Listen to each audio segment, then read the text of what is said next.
Usually less than 10 minutes. Door-to-provider times have run under 15 minutes, and so you're going to see a physician in less than 20 minutes when you come to Heart of Mary ER. I think that's a sensational service for the community. One other area I want to promote is that OSF Heart of Mary is in network with your health insurance provider. We take all insurances, everything that is in the community, all payers, our providers, our hospital, our ancillary departments, our new surgery center, and our urgent cares accept your insurance. And so if you're having trouble getting in with a provider, know that OSF can see you timely, quickly, and we take your plan.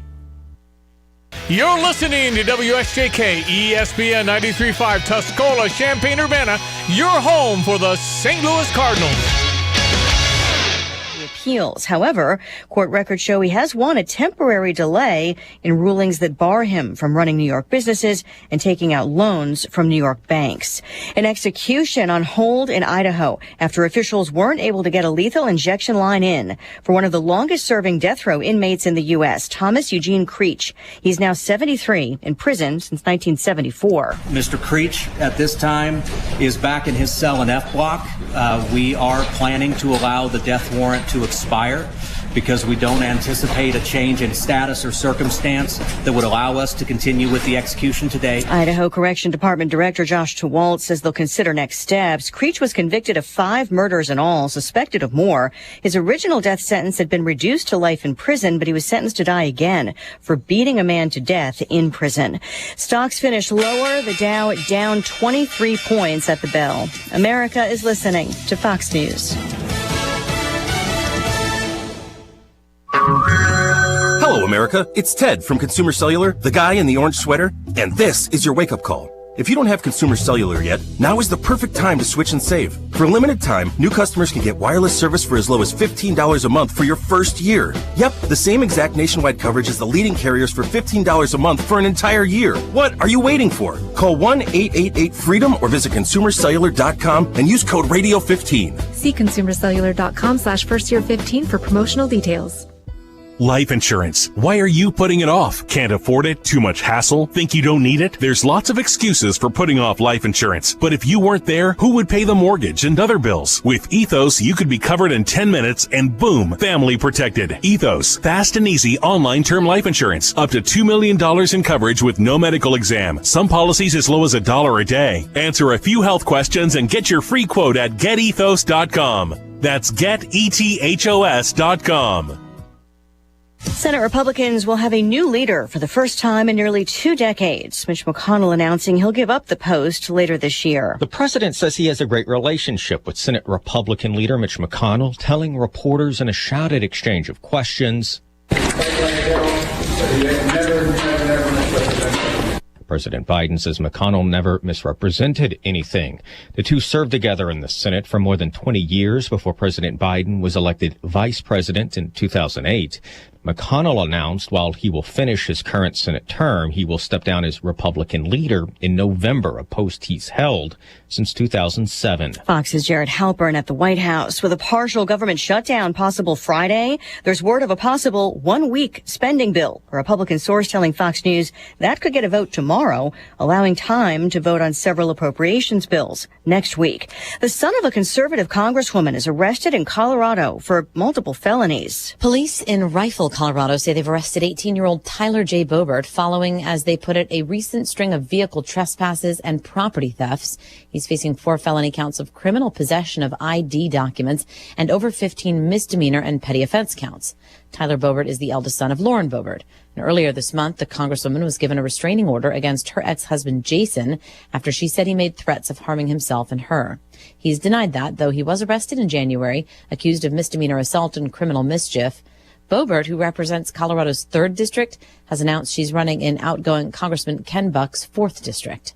Jessica Rosenthal, Fox News. Just getting word that comedian Richard Lewis has died. He had been diagnosed with Parkinson's disease. His publicist says he died at his home in Los Angeles last night after suffering a heart attack. Comedian Richard Lewis was 76. I'm Lisa Brady. This is Fox News.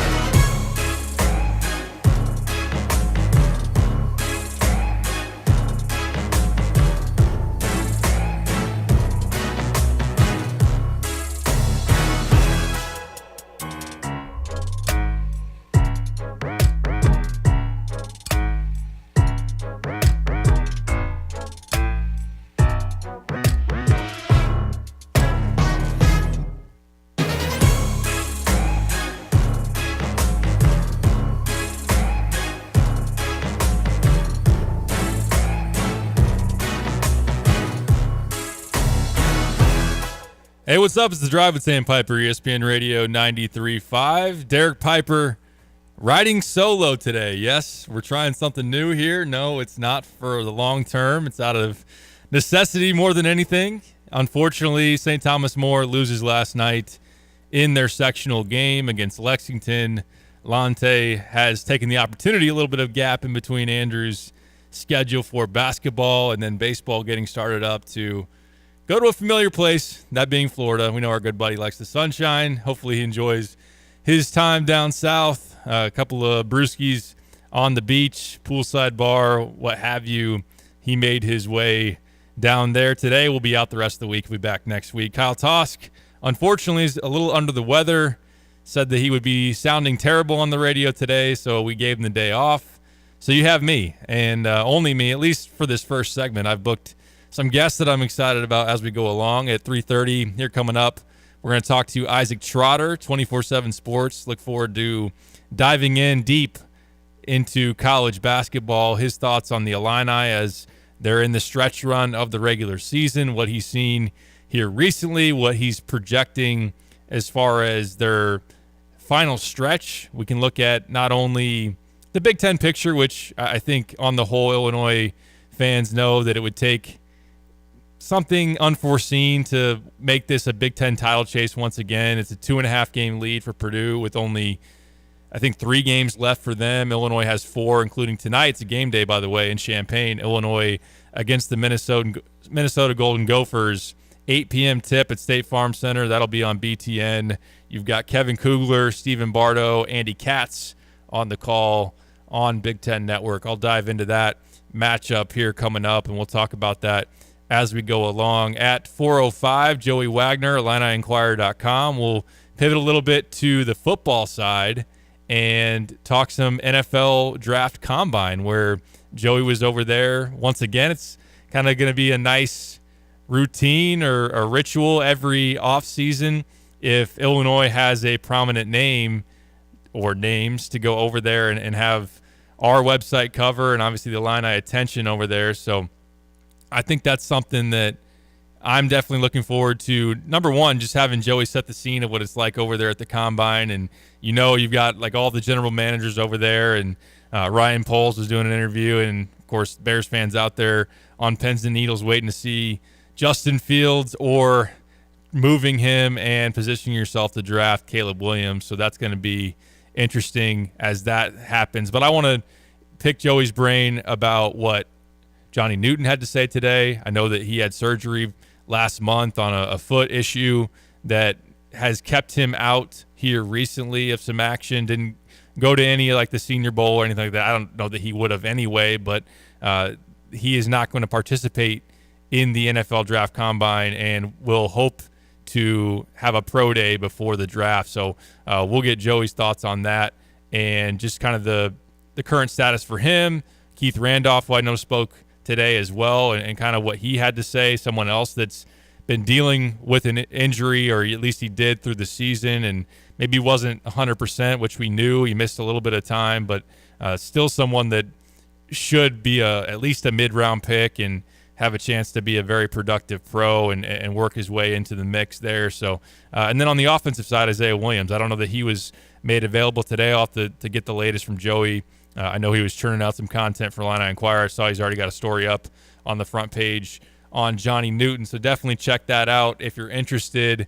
And then at 4:30, we'll talk to Ryan James, who covers the Minnesota Gophers for 24/7 Sports. Let's get the opinion of the opposing side. It's been a pretty nice season for Ben Johnson and company. He's been thrown around in the mix for Big Ten Coach of the Year. I'd say as of right now, especially because they currently sit in double bye position, Nebraska and Fred Hoiberg, I'd imagine, would be the favorite, the leader in the clubhouse as of right now, going into the final days of February and into March. Because, on that note, Wisconsin drops another one last night in Bloomington, Indiana.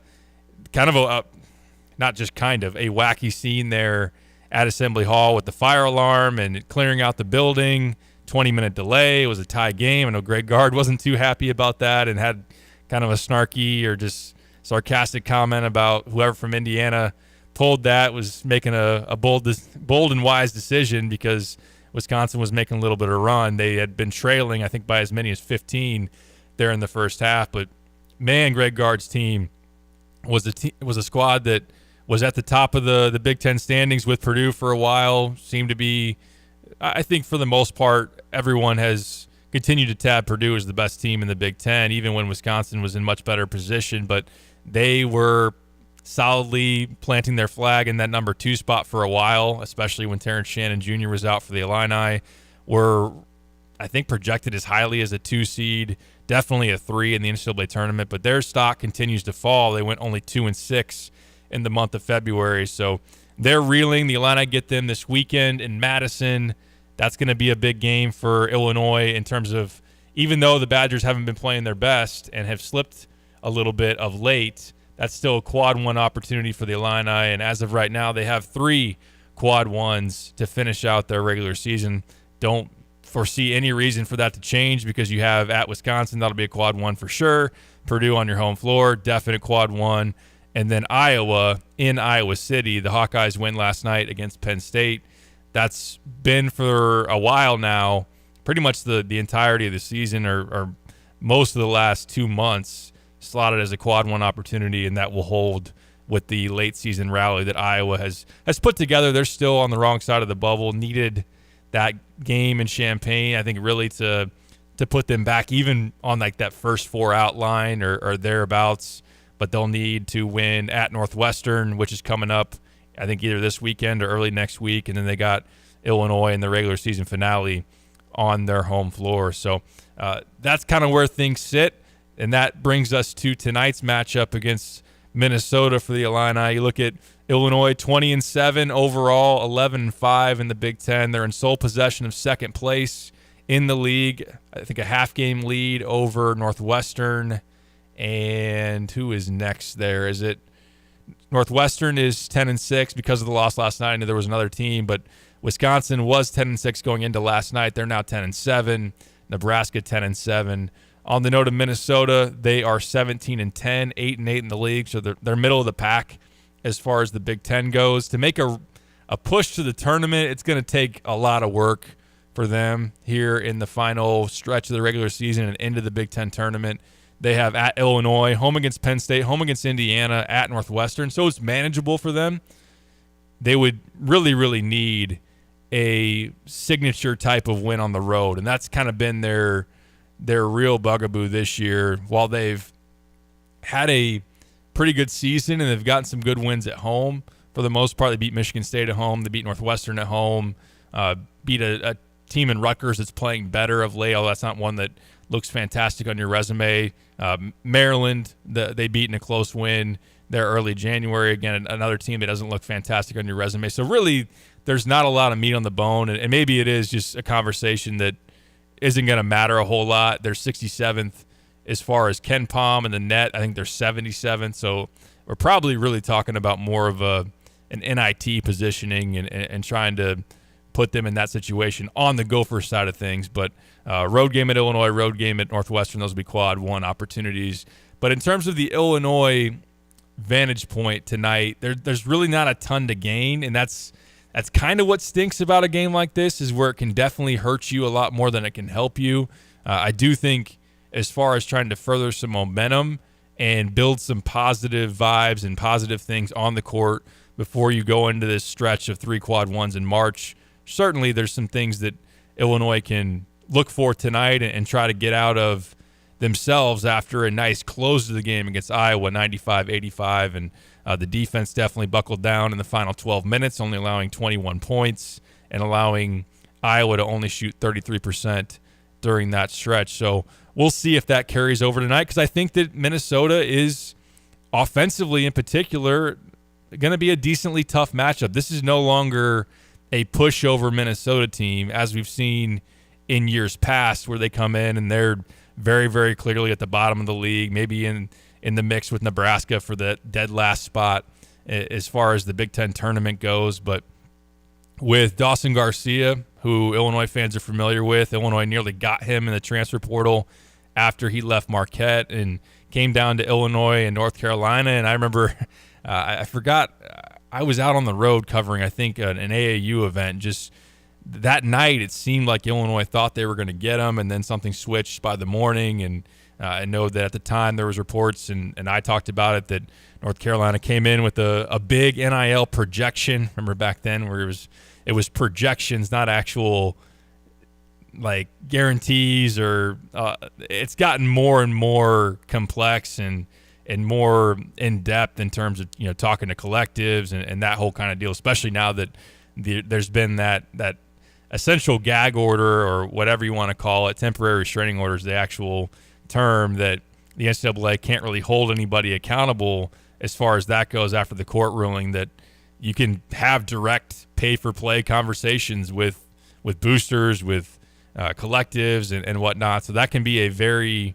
real and involved part of the recruiting pitch. But Garcia, a very skilled 6'11", has a lot of offensive ability. I mean, he was a McDonald's All-American coming out of high school. Had a pretty, you know, Marquette was okay for him, pretty decent freshman year, I think, on the whole. North Carolina was disappointing, ends up leaving there, and then lands at Minnesota. So last year had a productive year. Him and Jamison Battle were pretty much a two-man show, not a very good team, but those guys got their numbers. And this year, Minnesota's better. Garcia putting up about 17 a game, impactful on the glass as well, potentially, although he's more of a slender guy, but definitely has length at 6'11", can score it definitely with his back to the basket, likes to get to his left hand. I think tonight is something we've seen post players hurt Illinois, and what's I wouldn't say unique, but what's something that Illini fans should watch or just look out for tonight is just the decisions that Brad Underwood will have to make as far as matchups. To me, the one that makes the most sense is putting Coleman on him. That's obvious, even though Dawson's more of Minnesota's 4, where they play Pharrell Payne at the 5. He's 6'9", 255, more of a bruiser. So I think just from a physical standpoint, it makes a lot of sense to quote-unquote cross-match that, have Illinois put their 4 in Quincy Guerrier on Payne, have them put Coleman Hawkins on Dawson Garcia, and we'll see how that goes. Garcia played well against the Illini last year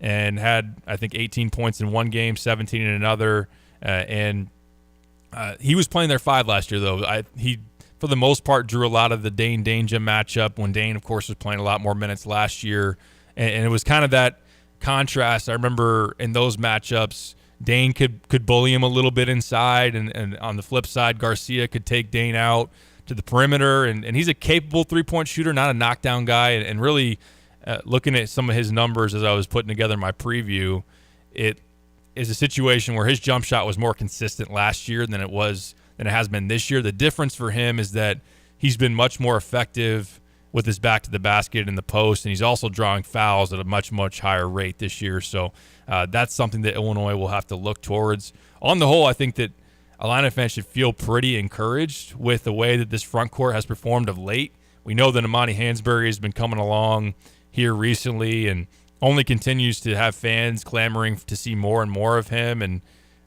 why wouldn't he be a active piece in that rotation here down the stretch? I think he's going to get those opportunities, and it's been, he's not putting up DMPs. He's at least getting some run and even some decent time here of late. So he's building confidence. He's getting in a rhythm after obviously missing about a month or 3 weeks with that back issue that flared up at Purdue, and then he was out a number of games and didn't even dress. But now someone that plays with exceptional motor, has an ability to finish around the basket. I think he can be better, and I think he will be better as his career goes on, as he continues to add more strength. And I don't know how much more vertical leaping ability he's going to get. I mean, that's not really his game, but he does have to continue to get better scoring against size, because he's 6'8", and at this point, because the jump shot, which has flashed at times, and I know we've heard about it flashing in practice. Brad Underwood's talked about him being a decent three-point shooter, and they've worked a lot on that. But until he really can make that jump shot at a higher rate, probably more of a small ball 5 type of guy, although there have been some stretches where you see him with Dane-Danger, and really doesn't matter if he's in with Coleman Hawkins, whoever you want to deem as the quote-unquote 5. But I think Amani will be important tonight. I think Dane could be important again tonight. And I like that Dane got some feel-good moments against Iowa. And I know that he's probably sitting there chomping at the bit to get another opportunity to get in the game and execute some of those moves that he made that against Owen Freeman, kind of a like size if he is to match up with Garcia tonight at times, that I think he can bully him a little bit, although Pharrell Payne for them is a physical presence. Illinois is going to have to keep him off the glass. He's a guy that you look at the analytics, he's one of the top offensive rebounders in the Big Ten. So that's one thing that I have kind of thought about, to circle back to my original point with Minnesota being an offensive team that has some things that could put some pressure on Illinois' weak spots. Like, number one, Elijah Hawkins as a lightning-quick point guard. I know he's not the best scorer, and especially look at his home road splits. He's had some good scoring outings at home, not so much on the road of late. His last 5 road games, he's averaging about 6 points per game, shooting sub 25% from the field. So Illini fans will definitely hope that continues as he comes into State Farm Center tonight. But I do think that it's really, really hard to cut him off. It's really, really hard to keep him from getting where he wants to go, especially when he gets that pick and roll and he's able to kind of get an angle. So Illinois is going to have to bottle him up, and also in transition too. That's still something that I think Illinois, if I were to look back on the Iowa game and definitely over the last month and a half, 2 months, Illinois' transition defense has been exploitable. When you can kind of get them in the open court and force them to stop the ball, which they haven't done all that well. Guys have been getting to the rim way too easily. And then also just finding their matchups and making sure you're getting out to shooters and whatnot. And that's where I think in the half court, on the note of shooting, Minnesota has that. Cam Christie, familiar name, brother of Max Christie, played at Michigan State, was a one and done. And then he was a target that Cam was, that Illinois offered and dabbled with, didn't ultimately push for, and the same goes for a team like Michigan State and some other teams in the Big Ten. But Minnesota definitely liked him, stayed on him, and had a chance for him to come in and play early. And he's been firmly in the mix in the Big Ten Freshman of the Year race really throughout this season. Owen Freeman has inserted himself really from December on as a very big challenger, if not the favorite. Probably is the favorite as of right now, but their on-paper numbers are pretty similar in terms of impressive fashion, both around 11 points a game. Owen, of course, has the rebounding numbers, but Cam's shooting 41% from 3 on the year, a guy that can definitely get going, has the mid-range jumper too, just a 6'6", very smooth shot maker. And I know that was never really in question. Him coming out of high school was more about athleticism, toughness, defense, how that would look. But he's been a pretty nice piece for Ben Johnson at Minnesota. And I think anytime you have a in-state product who comes back home, and look, this isn't unique to Illinois. I think that wherever you are, kind of a homecoming of sorts, or just to try to get a program that is your home state school that whether they didn't offer, which of course isn't the case with Illinois and Cam, or didn't push, or just for whatever reason it didn't work out. EJ Liddell shouldn't have had some kind of grudge against Illinois. They did absolutely everything they could, especially down the stretch, to get that thing done, and yet he just, for whatever reason, played his best and had an edge against Illinois. Now, number one, he was just a really, really outstanding player. But you wonder, is Cam going to have a game? Although I will say, when Max Christie came to town, Illinois really shut that thing down, and were able to give him a hard time that night in Champaign. So we'll see if they can do something similar and build off, again, what they were able to do against Iowa. I thought they did a great job of defending Peyton Sanford. So that's definitely one. As far as a shooter that they just had success with, can they do that with Cam Christie? And then also Mike Mitchell is a transfer from Pepperdine that's come in. He's 6'4". He can run some actions through him as kind of a secondary playmaker, but he's also a good spot-up shooter. So if you let them run in transition and Hawkins is pushing, they had those shooters on the perimeter, that can be problematic if you don't get back and get matched up, you don't get back and stop the ball. And then Payne is, like I mentioned, really good on the glass, plays with the high motor, gets up and down the floor, rim runs really well, and he's also someone that if you're dogging on the way back, if you're lackadaisical, if Coleman Hawkins, if you're talking to the ref at the other end of the floor, that can be something that hurts you. So I think this is going to be, even though, again, it's not a game that's going to help you a whole lot if you win it, even if you win it convincingly, although I know the net does take into account margin of victory and efficiency of your offense and defense. Really, it's more about the eye test. I know if you're an Illini fan or even if you're the team, if you're Brad Underwood, you're trying to get this team to play its best basketball, try to get them to play up to their capabilities at the right time of the year, which we're obviously there. And I think that them being able to present a challenge defensively to an offense that's been pretty decent would be a nice further step in the right direction before you get Wisconsin, before you get Purdue, and really before you head into postseason play. So we'll talk more about this matchup as we go along. I'll also look at the defensive side of things and just more of the rotations, because I think some people are going to want to know, hey, can Nico Moretti play tonight? How much opportunity is he going to get, and what role can he have after a nice showing against Iowa? Can Terrence Shannon bounce back? I know that's not really a question. We all know that he can and probably will tonight. You don't get an off game like he had against Iowa very often, but just what I'll be looking for tonight against the Gophers. Of course, we're going to learn more about them as we go along. Once again, we'll have Ryan James on Minnesota 24/7 site at 4:30. We'll have Joey Wagner talk some football at 4:05, and then coming up next, we're going to have Isaac Trotter 24/7 Sports. He does a great job for our national site. Really has a really, really firm grasp on the entire scene across the country. And there's a lot of talking points to hit on. Like I want to, again, talk Illinois, talk Big Ten, look ahead a little bit to the tournament. But also another thing is, that crazy season, silly season, whatever you want to call it, of what used to be known as an off season that really isn't very off anymore, is right around the corner. Not that we're going to sit here and talk, what guy could go in the portal? This guy. Really, everybody could go in the portal based on the current rules. But the coaching carousel is really interesting and of note.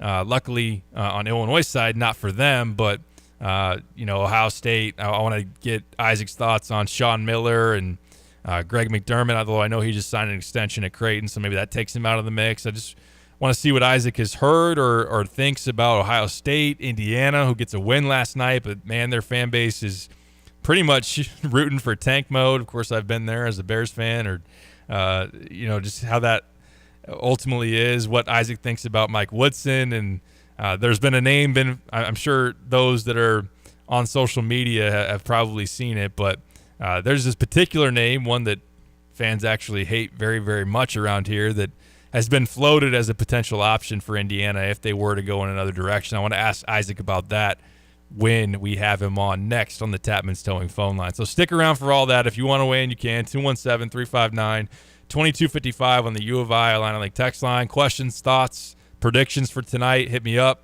on the U of I Illini Link text line. Let us know. Illinois, Minnesota. I think that spreads around, I think it was 10.5 when I wrote up the preview. I saw somebody post that maybe it's ticked up to 11.5, but I will say Minnesota's like something crazy, 24-3 or something like that against the spread. It's something wild for the Gophers in terms of covering versus expectation. But I do think Illinois wins tonight. I'll give you my official score prediction before we get out of here. But let's hear from you on the text line. I'll get to those as we go along, and then we'll catch a break and we'll get to Isaac Trotter, 24/7 Sports, joining us next. Stick with us. This is The Drive. Welcome to Dick Van Dyke Appliance World. Hi, I'm looking for a refrigerator. When you buy from us, you get the whole store. Oh, yeah, well, I just need a refrigerator. Don't need the whole store. But you get it, the whole store. My kitchen is only about this big. You get me. Hello. All those delivery, installation, and service technicians in back. Wow, all those people? The Dick Van Dyke 5-10-year protection plan, which means in the unlikely event something goes wrong in the first 5 years, your repair cost is nothing. Nothing? 10 years parts coverage on the major components. Looks like I'm getting more than a refrigerator today. How much does this whole store cost? Nothing. Come on. For real. We guarantee to beat any competitor's deal, all that other stuff we talked about, like our service tax. And your 5-10-year protection plan? All included. I'm Dennis Freakin, chairman of Dick Van Dyke Appliance World. And when we say you get the whole store, we mean the whole store. Wow! Dick Van Dyke Appliance World. When you buy from us, you get the whole store.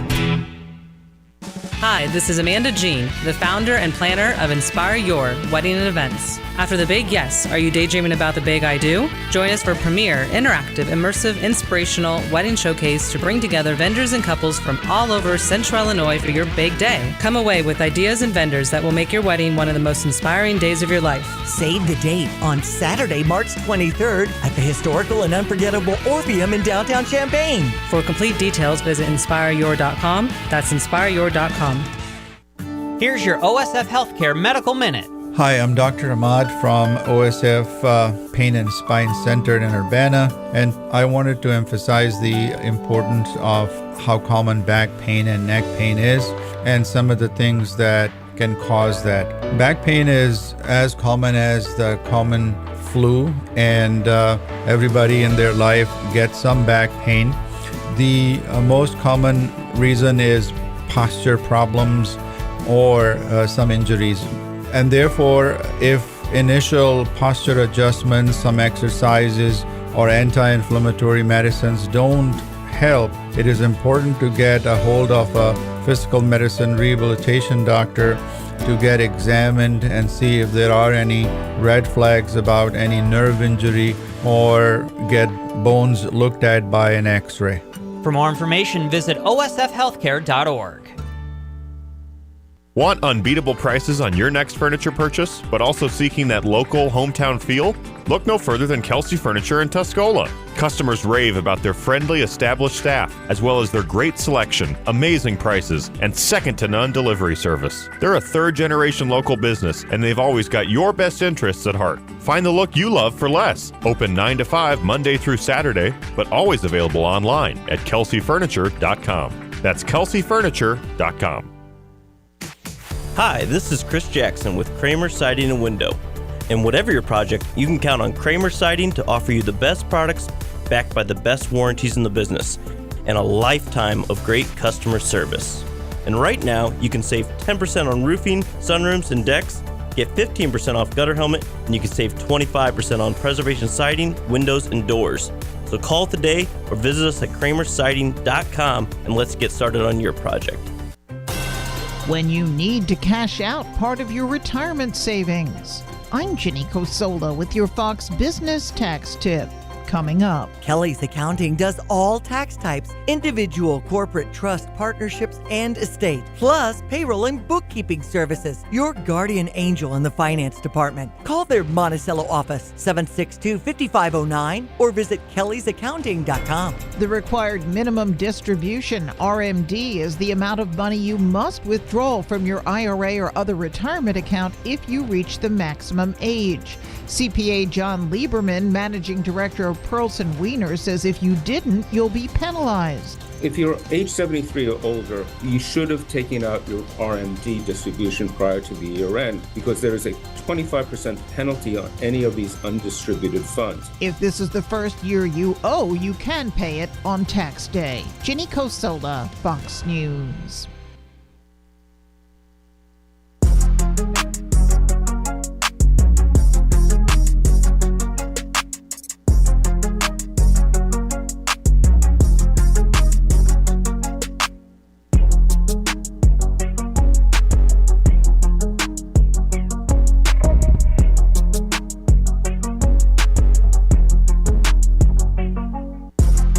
Back on the drive with Sam Piper, ESPN Radio 93.5. Derek Piper rolling solo, but we got help on the way. Tapman's Towing phone line. Our good buddy Isaac Trotter, 24/7 Sports, does a great job as a national college basketball writer. I had to dial him up today because, number one, we're getting close to March, near tournament time. We're looking at bracketology. We're talking about who's hot at the right time. And then also the coaching carousel and the craziness of the offseason is just around the corner. So he's a good guy to bounce some stuff off of, interested in his insights. Isaac, how you doing, man? What's up? Doing well, yeah. It's a busy time of the year because, March is right around the corner, and then the portal opens and the carousel's crazy. It's crazy, you know what I mean? Like Selection Sunday, the next day the portal opens, and I think both of our lives are just going to go crazy now for the next few weeks because it'll be a never-ending stream of news. Yeah, that's the thing. I don't know if I'll be more busy when the season ends or as this thing goes into postseason play. I'm not sure. Same. I'm right there with you. And I think there are some teams that will legitimately pass on going to the NIT to focus on roster building. I think that's a real legit concern. You know, North Carolina did that last year.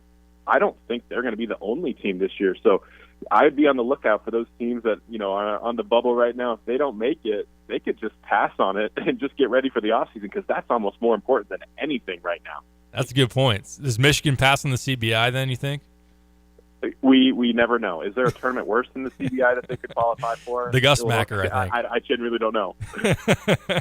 I do want to talk Illinois, of course. They're going to do battle tonight against the Minnesota Gophers. A decent team, not an NCAA tournament team. Would need to go on some crazy run, maybe even win the Big Ten tournament to get there. But what do you make of the Illini? They did get a nice win on Saturday against Iowa. Their defense finally showed some teeth to it in the final 12 minutes. But that's been the big conversation around here, Isaac, is that, well, also late game execution. Of course, Penn State, man, what a wild one that was last week, and really a tough loss for people to stomach. But as we're getting into that very prime window of wanting to play your best at the right time, of course, Illinois has a challenging close after this game. Not that tonight's going to be easy, but at Wisconsin, Purdue, at Iowa, as I know that you're aware of.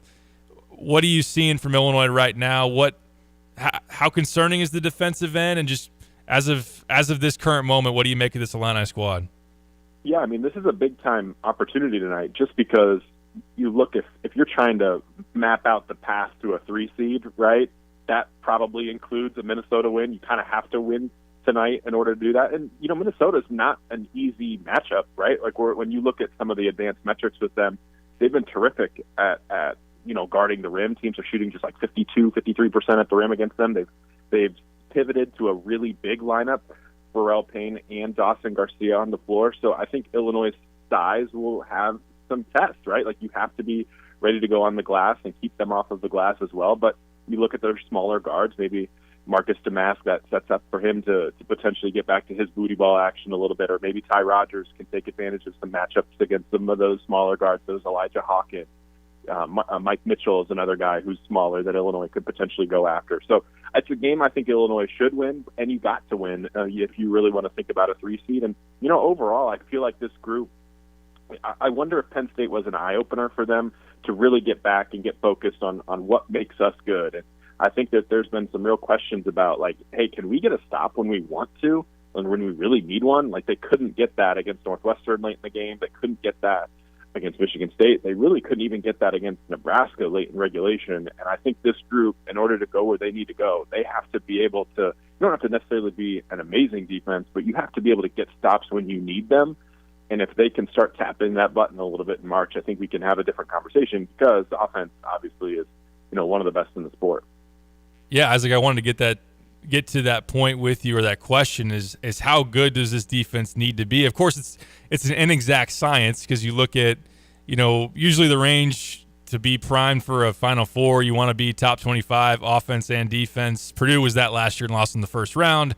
We've seen, you know, Miami last season was fantastic offensively, just put like 89 on Houston in the Sweet 16 and then 88 or something on Texas. So you can outscore people, but you do seem to be a lot more vulnerable if you aren't getting stops, even against teams that really you shouldn't lose to potentially in the first round. So I think you said it right there. If you're kind of an average defensive team, this offense seems capable of scoring with just about anybody. So I'll frame it to you this way too. Like, what do you think is the difference between the defense that we've largely seen for the last month and a half, which hasn't been very good, and a version of this team defensively that could be average or maybe even better than that? Yeah, I think it's weird for me when we talk about, like, historical, like, numbers, like, can you be top 25 offense defense? And you've seen, you know, there's been some really good think pieces out there that have debunked the, hey, you got to be in the top 25 to win, right? Like, we've seen various teams do that. But I also kind of want to throw it out because offense is just up everywhere. I think only 55 teams in college basketball this year have a defensive rating under 100. Illinois is right outside the mix of that group. So Illinois is not the only defense that's really struggling. It's hard to get stops for everybody with the new rules. You know, turnovers are down, free throw attempts. People are making more free throws than ever before. Shooting efficiency is up throughout the country. Like, this is the highest scoring college basketball season that we've ever seen in the internet era. So if you can't score, you don't have a chance. And Illinois can score. So I think that they're one of those teams for me that continue to have a chance to make a run. But it always comes with a but. You have to find a way to buckle down and just be disruptive. Whether you're taking away shots at the rim, which Illinois has struggled to do as of late, or whether you're taking away threes, which Illinois has done a pretty good job at for the most part this year, or whether you're able to get some turnovers, I think Illinois has to find a way to get a balance of 2 out of those 3 things. Like, they haven't really turned people over very well, but that was okay if you're taking away threes and you're taking away shots at the rim. When you're not turning teams over and teams are shooting like 65% at the rim like they are against Illinois in Big Ten play, that's a pretty bad combination. So those are the things that I'm looking forward moving forward. Like, I know Illinois did a lot less switching against Iowa, and I thought that was a good thing. Go on Illini Inquirer and check out Michael Tulip's film room with Jeremy Warner. I thought that was really good stuff there. And can you tap into that a little bit more to really eliminate those breakdowns, those busts? I think that could get you in position to make a run. But if you can't score in college basketball right now, I genuinely think that you're going to be in real trouble in the NCAA tournament. Well, I'm hesitant to buy in on some of those teams that struggle to put the ball in the bucket because there's so many explosive teams, and you run into the wrong matchup where you can't go get 80, 85 points, like, you're probably going home. Isaac, I want to ask you one more on Illinois before we bounce around here, but of course it's bracketology season, and you look at the different projections. They don't mean a lot in terms of matchups as of right now. It's more of a snapshot of seeding, and you can get a collection of teams. I maybe even talked to you in the past. I know we've brought it up in general. Like, I know that on our little Twitter group message, the idea of a 4-seed Illinois against a 5-seed Kentucky. Wow, I mean, first to 105. I think that would be insane. But in terms of Illinois at the 4 spot, and let's say it stays there, on the Sweet 16 note, what 1 seed, we've had this conversation, what 1 seed would you want to see the most if you're Illinois, and what 1 seed would you fear the most out of, I don't think it would be Purdue in terms of like them putting you in that same region, but UConn, Arizona, Houston, is there one that, I know you're picking some tough squads to try to differentiate between, is there one that would give Illinois the most problems, and is there one that Illinois would have the best chance to advance past, in your opinion? Yeah, it's weird. Like, I don't think anybody's going to be super like signing up to play Houston, but that's a team that I think if you're looking at 1 seeds and you're picking the lesser of all evils, that might be the one. Like Houston at times this year, those super elite athleticism teams have given them some problems, and you need a big man that can pass. That kind of fits what Coleman Hawkins does, where they can spread them out a little bit. Illinois is really good on the glass. I don't think that Houston's athleticism would be too much of a disturbance for there. And then you kind of look at the shot profile. The thing I've talked about with Houston basically all year is that they play jump shot roulette. Like, they shoot the most shot jumpers of any team in college basketball. They get the fewest amount of layups or dunks of any high major team. And so that could lead them to be a little bit vulnerable. And if you look at an Illinois team that can really score, if we're making the Miami comp last year, how did Miami beat Houston in March? They just had too many bucket getters. And so Houston has some of those smaller guards that maybe you could throw at. Illinois has seen double teams all year long and has a lot of playmakers out of it that can get you good shots. So I think that might be the best one. But again, it's like you really want to sign up for another time of seeing Kelvin Sampson in March. I don't know if people would love that, although I do think Illinois might have the personnel to be more prepared for what Houston's going to bring to the table than they were the last time around. And then UConn, probably the team, the 1 seed you want to see the least. Is that right? I think so. That UConn team is pretty nasty, and they're really connected. They run really good stuff, and if you're talking about an Illinois defense that's been prone to having breakdowns with personnel or busting switches, UConn will find that and they will beat that. Right? Like, that's what they're really good at. They have found a way to really crack some of these defenses that aren't necessarily super tied in. UConn too, but they're not vulnerable either too. Like, that's a group that if you were able to take away the 3 and you're able to really heat up those guards and force them to take some bad shots and force them into those mid-range jumpers, they will kind of keep you in the game at times as well. But that is one of those teams that I feel like I really don't want to fade at all, because it feels like you need like outlier performances to beat them. You need, like, Creighton needed 12, 13, 14 threes, it felt like, to beat them, or UConn to just go ice cold from downtown. Like, you needed Kansas to execute a perfect game plan and get a little bit hot down the stretch at home at Fog Allen to beat them. So it feels like you need a lot to go right to beat that UConn team, and that's not a team I would love to face in March. I don't think anybody wants to play them. Isaac Trotter is our guest on the Tapman's Towing phone line. You can follow him on Twitter at Isaac_Trotter. Wisconsin, who of course is Illinois' next opponent after tonight in Madison, I think for sure it's still, as we would have evaluated a few weeks ago, a tough matchup, tough game, I should say. Not necessarily a terrible matchup for the Illini, but anytime you go to Kohl Center, your eyes perk up and you know that's a tough environment, tough place to get a win, even though the Illini have stolen a couple the last time they've gone up there. What the heck has happened to them, though, Isaac, as you've looked over the last month? In February, they're going to finish out at 2-6, and this was a team that was rolling pretty well through January, and A.J. Storr was playing really well, and just some of the complementary pieces around him. Of course, we know the names, Chucky Hepburn, Tyler Wall, Crowell. So as you've watched them, what's different about them, or are they just getting exploited on some things that maybe were already there that hadn't been to that point? Yeah, it feels like everything has gone wrong that could go wrong with them. You know, like selection from A.J. Storr has been really up and down, and sometimes that can win you a game, and other times it can lose you a game. He's kind of one of those guys that I think scares those coaching staffs when he rises up for a jumper, because you just never really know what to expect with him. And they just have lacked a little bit of that creativity offensively. You know, they're a really good offense this year, but it's really more on like, hey, we're going to get you with offensive rebounds. They've shot it well at times. They're going to get to the free throw line.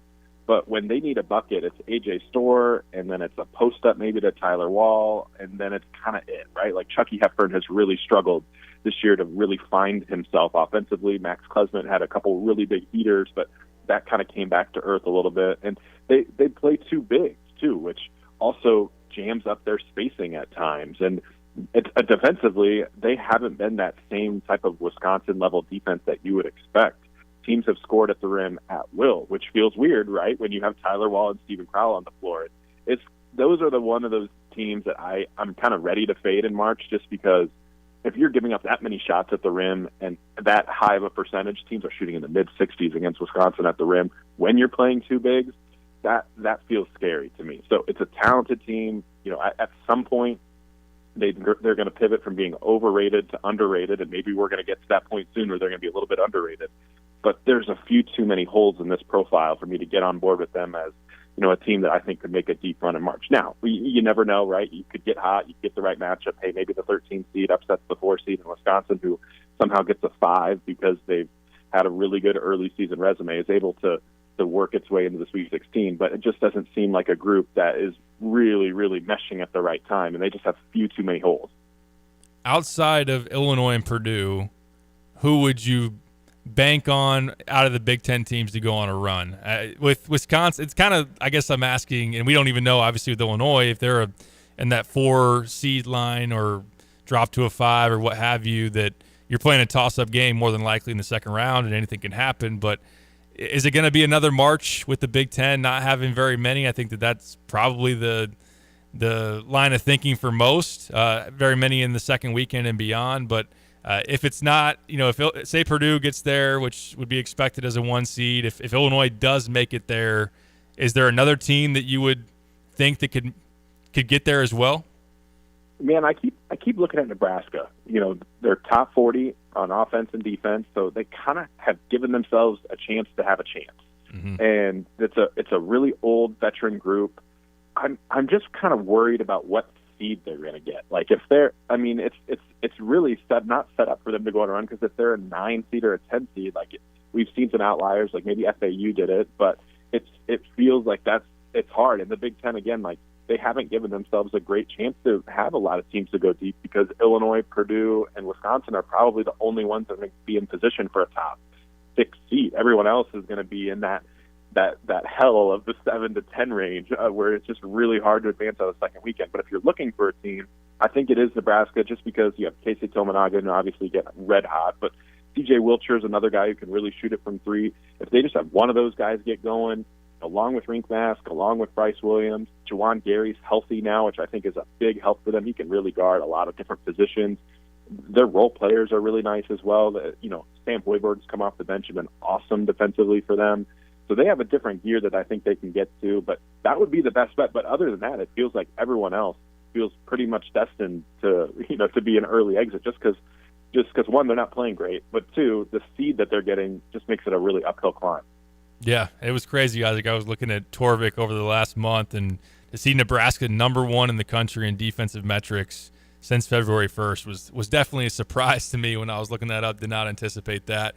I do want to look as far as the offseason goes. Just we've seen, of course, the change at Ohio State. Haven't gotten a chance to talk to you about that yet, and I did tease before we have you on about a name that's circulating for Indiana potentially. I know it's more of an internet rumor. I'd be curious if you've heard stuff on that too. So let's start in that direction before we get you out of here. But Ohio State, Sean Miller, of course, is thought to be the number 1 target. Greg McDermott's been rumored about. I know he just signed an extension. I don't know if that takes him out of this mix. Would be curious in your input on that. But what do you make of just kind of the attractiveness of that job? It seems like a good one with NIL backing and whatnot. And just, can they get Sean Miller? If they don't, where do they go from there?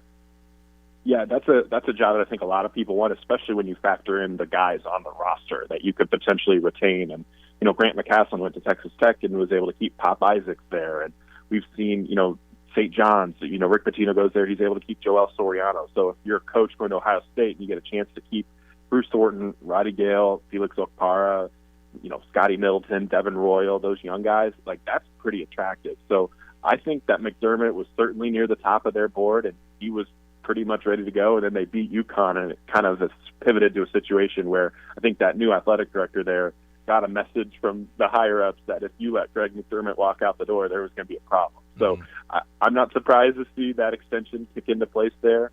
Sean Miller continues to make a lot of sense. I think that Lamont Paris at South Carolina is probably going to get an extension there too at South Carolina to keep him out from taking that Ohio State job. Of course, he was a former Wisconsin assistant who's done a really good job turning around South Carolina. They won 11 games last year, and now they're in the mix to potentially win the SEC. They're a game out of first place as we approach March, which has done a good job. But then obviously the other big name is going to be Dusty May at Ohio State. But I just keep going back to Sean Miller. That feels like a home run hire. He's a great coach, maybe top 5 in the country when you just factor in the ability to recruit the portal, ability to game plan. His X's and O's are awesome. What he did with Xavier last year was great. What he's done this year with this group is really good, just compared to with all the injuries they've had. They lost their starting center, they lost their starting forward. They've just lost a lot of guys, and they're still pretty competitive. So Miller feels like the home run, and if you don't get it, then maybe it's a Dusty May conversation, or maybe then you look at can you get Nate Oates away from Alabama, although that's a huge buyout. But it feels like everything is pointing towards Miller. And if that doesn't happen, I think a lot of Ohio State fans would feel a little bit disappointed. No doubt about that, for sure.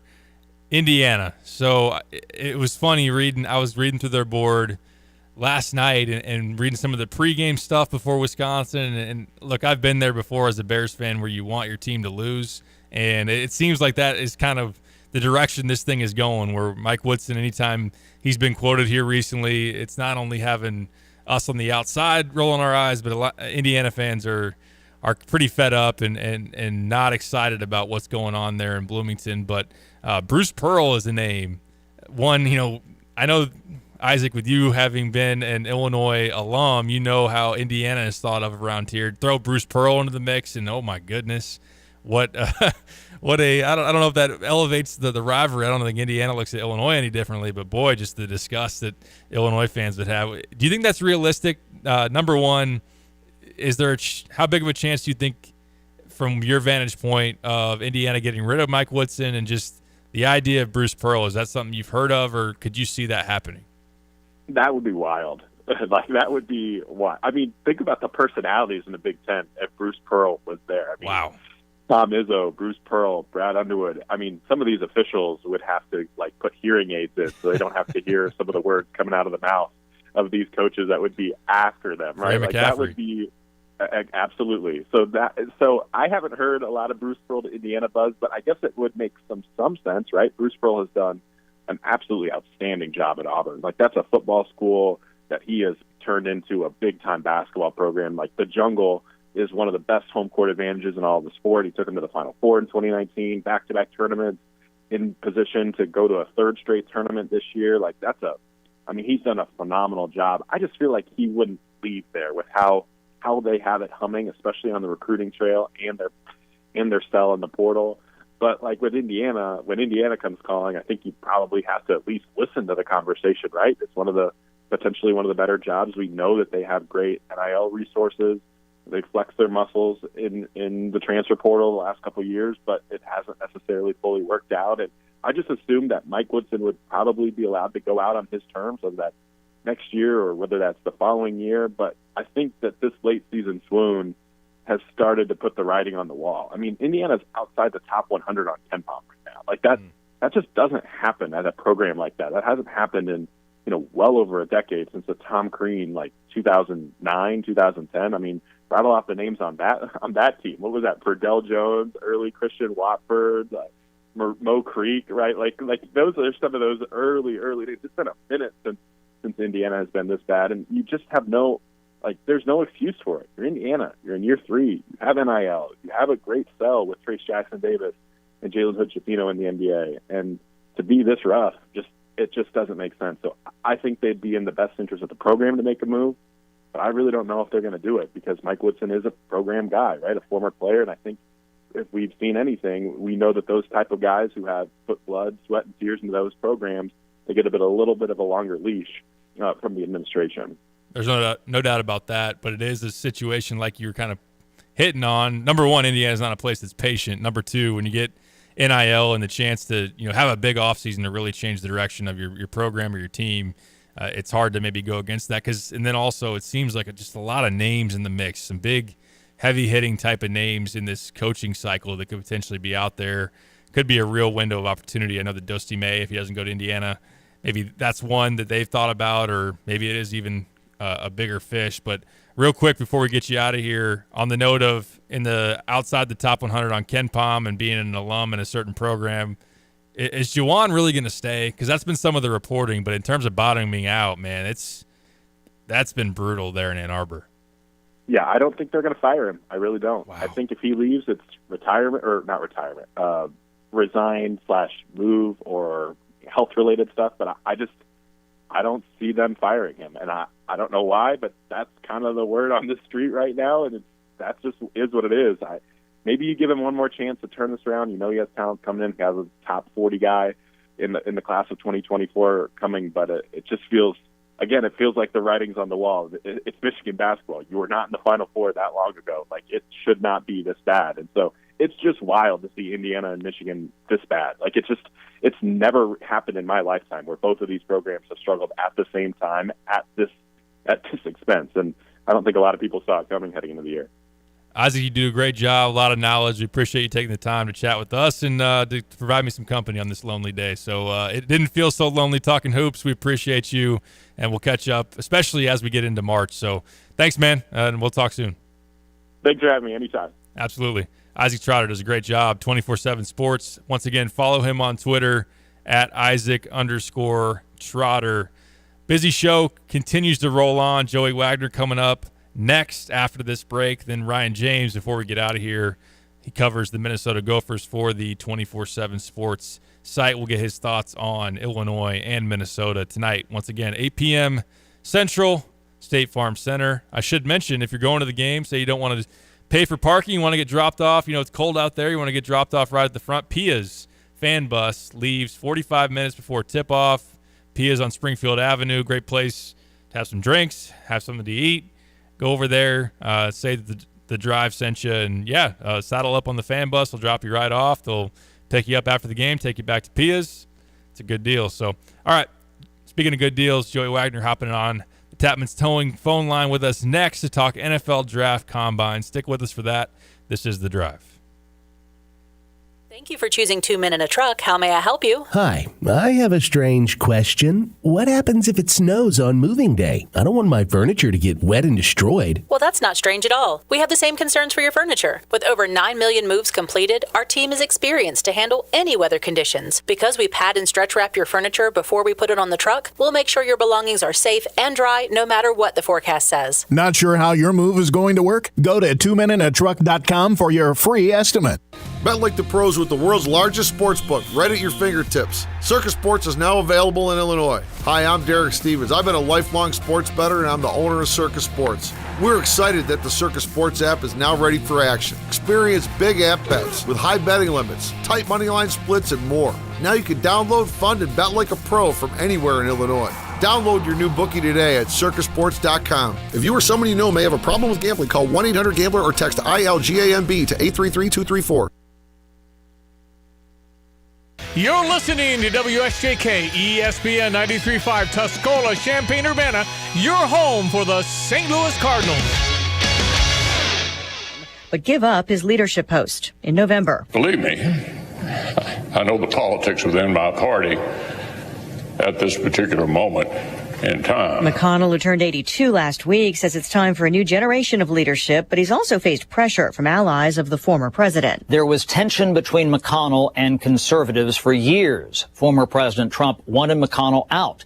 It was thought that Mr. Trump could try to engineer McConnell's ouster if he wins in November. Fox's Chad Pergam on the Hill. He was neurotic and very funny about it. Comedian Richard Lewis has died. A plan is a plan. A confirmation is a guarantee you're going to show up. Okay, Sunday, same time, same place. Well, I'll need a confirmation. Most recently on Curb Your Enthusiasm, Richard Lewis was 76. He had a heart attack yesterday. America's listening to Fox News.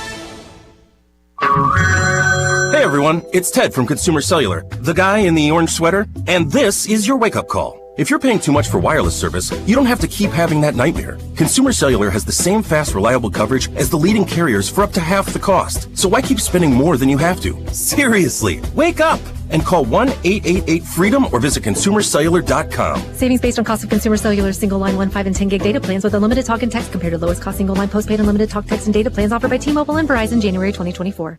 Life insurance. Why are you putting it off? Can't afford it? Too much hassle? Think you don't need it? There's lots of excuses for putting off life insurance. But if you weren't there, who would pay the mortgage and other bills? With Ethos, you could be covered in 10 minutes and boom, family protected. Ethos, fast and easy online term life insurance. Up to $2 million in coverage with no medical exam. Some policies as low as $1 a day. Answer a few health questions and get your free quote at getethos.com. That's getethos.com. An appellate judge rejects a request from former President Trump to pause his civil fraud penalty in New York. Former President Trump offered to put up $100 million toward the $454 million judgment against him, saying on appeal he couldn't raise all the funds needed, in part because of a block on allowing him to obtain loans. An appellate judge, though, sided with the New York Attorney General, finding he has to post the full amount, but is allowing him to seek loans in order to do so.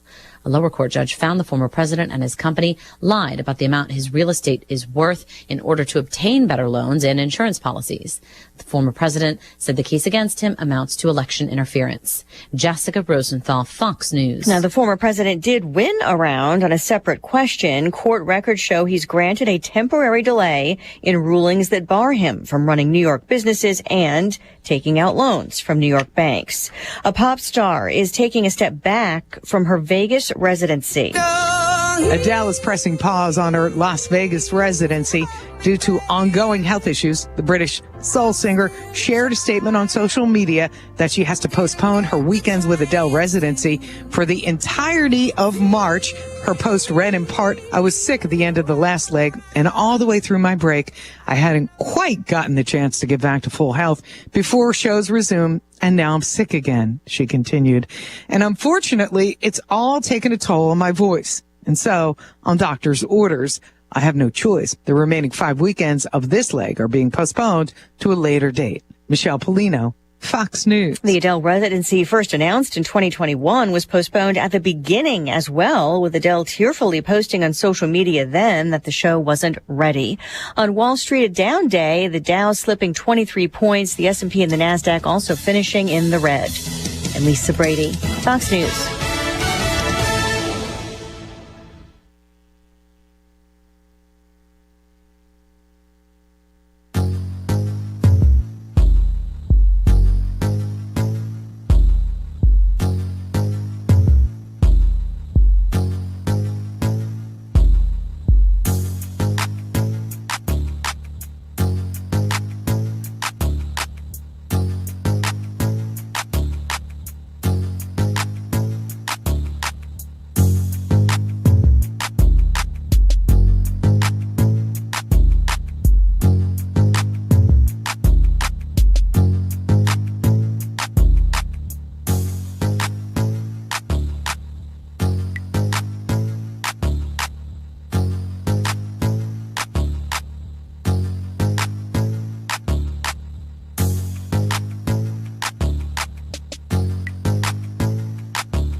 Good stuff from Isaac Trotter, 24/7 Sports. Hold on one second. I hear something in the background. Try to cut that out here.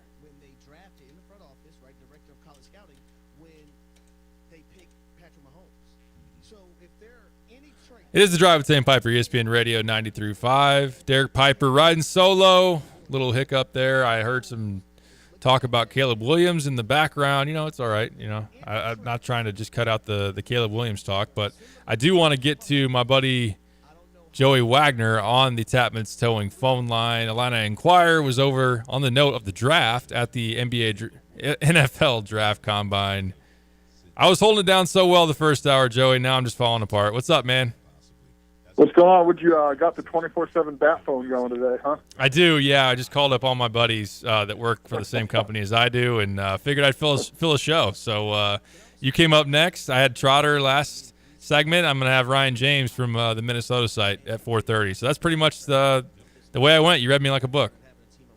Hey, I got a tough act to follow. Trotter's the best, man. I listened to him on the way from getting back to Mindy. He's good. He's really good. A lot of good basketball stuff in him.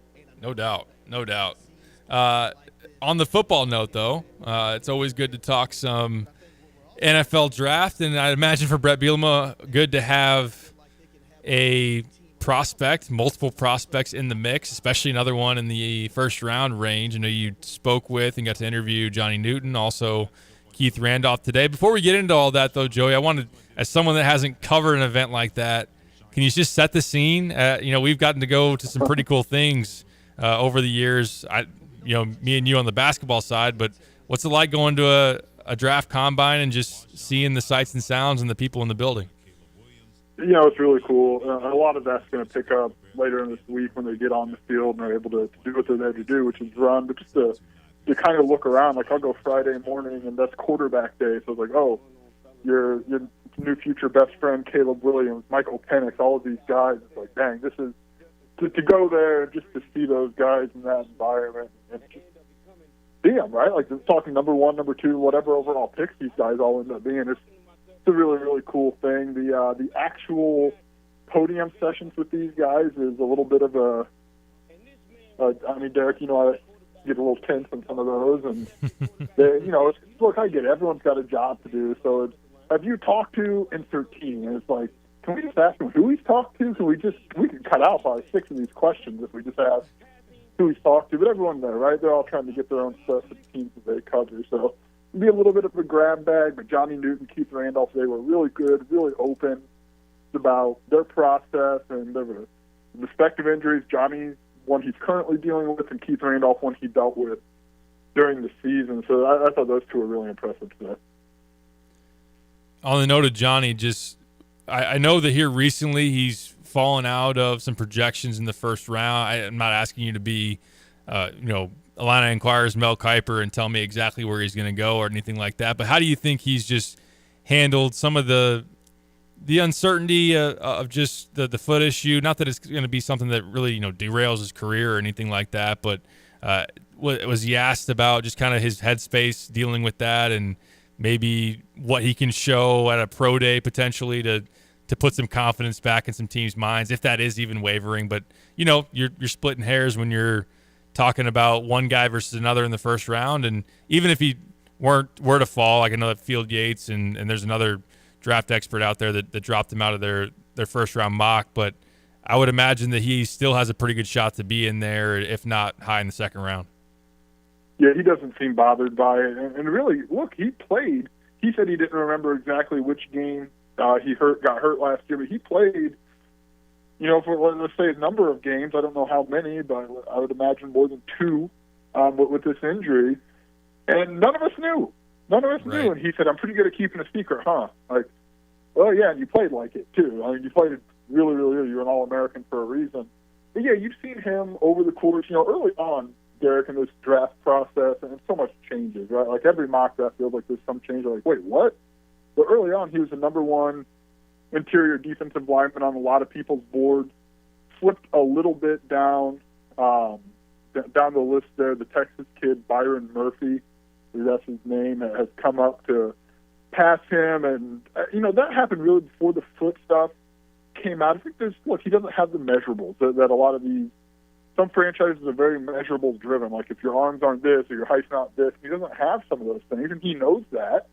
But he plays in a way that's not really the biggest issue. I mean, he led the nation in pressures from the interior defensive line. He uses his hands, his quickness, his strength in ways that help him, kind of overcome some of those measurables that he doesn't have. But you've seen that slip. I don't think it's any more that you see him in the top 15. It's more in the back half of the first round. There's obviously a financial component that comes with that. But you're also going to a much better team, right? I mean, I saw a mock draft today when I was writing, and it's like 28 to the Chiefs. You're not in the top 15, but you're going to the Chiefs, right? Yeah. So, like, or the Bengals or something along those lines. So it's kind of a give and take on that front. In terms of his foot, I don't know. I mean, he's got so much production, and this was it doesn't sound like I guess they described it as a small fracture, the Jones fracture, which is around your pinky toe, and you didn't know. I don't know that that's going to ultimately be a big deal, and I think he's a guy that maybe you see him more in that second round until his pro day. I think he's going to test well, and he thinks he's going to test well. And then you see a guy at his size and with his production, you start putting in some of those measurements and those testing numbers there. And maybe you see him with the late push back up into that, early 20s on down to the first round. So, long story, I do think he'll probably end up being a first-round pick, but it might be one of those where a lot of people don't think of it like that until that pro, and he puts up some pretty good numbers. I know during the season, Jay Lehman always talked about just the way that he can turn the corner for being that size and being an interior defensive lineman. We saw the pressures he would when he turned on a tackle or if he pulled or what have you. That was pretty impressive. I don't know, Joey, we're not out there when we cover certain stuff. We watch drills. I don't know what they're called, like when they turn around they make that turn around a cone or whatnot. The 3-cone drill. The 3-cone. There's that basketball. I don't know, There's a cone drill, yeah. We see treadmills, we see cones, we see all this stuff. We just well, listen. I mean, even when Johnny got here in the class of 2020, well, remember that to not be the best class Illinois ever recruited, by the way. But there was a video of former strength coach Lou Hernandez had tweeted out, and it's Johnny. They're doing stadium laps, and here's big Johnny Newton, formerly a running back, or still a large man, and he is far and away ahead of everybody else, all the other freshmen in that class up the stairs. I know that's referenced a lot in Illinois fan circles, Derek. We see it on the message boards a bit, but you kind of knew then, oh wow, someone that big. I mean, we're talking, 15, 20 steps ahead of people. It was really even back then you saw that, and then he's gotten bigger and he's still fast, as you mentioned and Jay's mentioned, and he's just got so much production to back that up. Joey Wagner's our guest on the Tapman's Towing phone line. You know the voice. You follow him on Twitter at Mr. Wagner25. I know that part of the process as you're a draft pick and you meet with teams, you have the interviews, and I know that it's usually a lot about what's on the tape, and obviously he's going to impress there. But people do want to know from a personality standpoint, work ethic standpoint, what they're going to get. And usually you imagine someone that has played at that high of a level for the most part, I think in a general sense, is usually someone that puts the work in and whatnot. It's not always the case as far as that goes. But I do want to ask you before we move on to Keith that you've been around Johnny a lot. I know that when we had him and Keith both on the show, they came to Game Day Spirit, and that was just a riot, those two together, of course. But what have you noticed about Johnny from a personality standpoint, and what do you think what do you think teams will learn about him as they get to know him a little bit more intimately? I think, as you mentioned, he's a personable guy. I think he's going to impress in those interviews just in the way that he feels comfortable in pretty much every setting that I've seen him in terms of a media setting or a one-on-one setting, and he works hard. He's got a lot of siblings, older siblings, and you go back in his story, that's kind of all he's known is just work hard, keep up with them, and I think that comes through. I talked to Dane Brugler at The Athletic today for just to kind of recap some of these guys, and he said he's the same guy in the fourth quarter as he is in the first quarter. I'm like, yeah, that's on film in terms of the way he plays, but you can also just hear that in how he talks and how he approaches the game and the way that those motors constantly going. I think people are going to be impressed with that. The guy's confident. Johnny Newton is very confident, and that comes across. It takes literally almost no time. I said, what do you want to show when you do run? That I'm still a running back? And then he goes into actually saying, how fast he is, and he's got all this, like, you can just feel that coming from him, and it doesn't feel manufactured or fake. I think people are going to buy into that. By all accounts and interactions we've had, he seems like a good guy. I think that's going to come across. I think all of those guys over there, Johnny Newton, Keith Randolph, Isaiah Williams, Tip Ryman, Isaiah Adams, Julian Pearl, like they're gonna do fine in that interview spot because we've talked to them now for 3-4 years or however long it's been with these guys, 2 for Isaiah Adams, and you can just sense it. Like anyone who's watched their interviews, you can sense that. Like, okay, you put them in a room with a GM or a scout or a coach or whoever it is, and they're not going to be, taken aback by them. Like they're going to be okay in there. They're going to be able to talk about themselves and what they can bring. And I think that matters. Like, you do a lot of the measurement stuff on the field, and all that's necessary. Johnny Newton will not in Indianapolis, obviously, as he recovers from that foot surgery. But that part matters, too, to get in there, get a face-to-face, and sit down and get to learn one another. Like you mentioned, Johnny likes to remind people that he was a running back. The other side of that law firm likes to remind people that he was and still is a basketball player, that being Keith Randolph. What did you take away from his interview session today and just kind of where things are at with him? He wants to prove he's healthy. And I think you turn on the tape last year and you can see that Keith Randolph wasn't 100% because 100% Keith Randolph, not that he wasn't a good football player, he was all Big Ten last year, but when he's on, he's 100%. You can see that. That's what he said. He said, I want to prove I'm healthy. And I said, well, how much did that ankle bother you? He said, yeah, it hurt a lot. I mean, like, you're talking every other step you take, you got to kind of grit your teeth and play. And I think that kind of that toughness is going to resonate when he does interviews. So I think it's big for him to go over there and run well and to put up some of those measurables, those testing, those drills, whatever you want to call them. Because I do think that, his season last year wasn't as productive, I think, as you maybe would have hoped. I think that ankle injury had a lot to do with it, but he said, hey, I'm versatile. I can play. You put me, anywhere on the defensive line, and I'm going to come through. I don't see myself as a defensive line or tackle or end. I see myself as a defensive lineman. And again, a lot like Johnny, you talk to Keith too, Derek. He's confident. He's very confident in who he is, what he can do on the football field. Now he's just got to show that, hey, he's fully healthy. He, Johnny, Julian Pearl have been training down in Florida with a bunch of other pros. And I thought Keith had just a really good quote today. He said, you get here and you look left and you look right, and there's so many talented players, and there are, right? It's the best players in the country. And he goes, oh, wow. And he said, then I go back to my hotel room and I look in the mirror. I'm like, I'm one of those guys too. And I thought that quote really stuck with me for as much as, maybe the season statistically wasn't what you had hoped or what he had hoped. He's still a guy who believes he should be there, and he's a guy who's played when he's healthy like he should be there.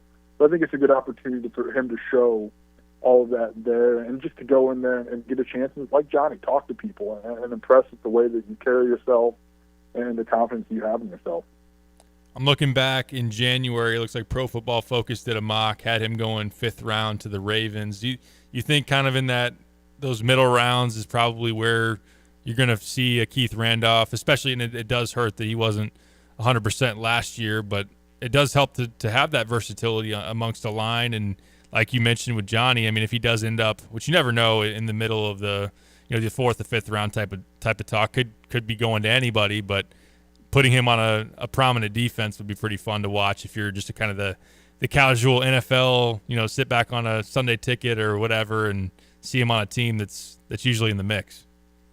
Yeah, again, there's financial differences in those slots, and you don't get as much when you go to a good team because you're further on down that list. But you're also, you can see the benefits of a Sidney Brown, right, going to the Eagles and getting that opportunity. Like, there are benefits, obviously, to going to a good team and finding a scenario or a situation that really can help maximize you. But yeah, I mean, I think if you look at the guy, let's look at the 6 guys who are at the Combine for Illinois. I think Johnny Newton is going to end up being a day one guy. I think by the time he puts those numbers out there and tests, he's going to be a day one guy. Makes his production and the depth of that position this year. And then maybe Isaiah Adams could be a guy who gets into day 2. I know he was really, really impressive at the Senior Bowl. A lot of scouts know that, hey, he's not a tackle. And that tackle film wasn't particularly great all the time. And I think that's a pretty understood thing.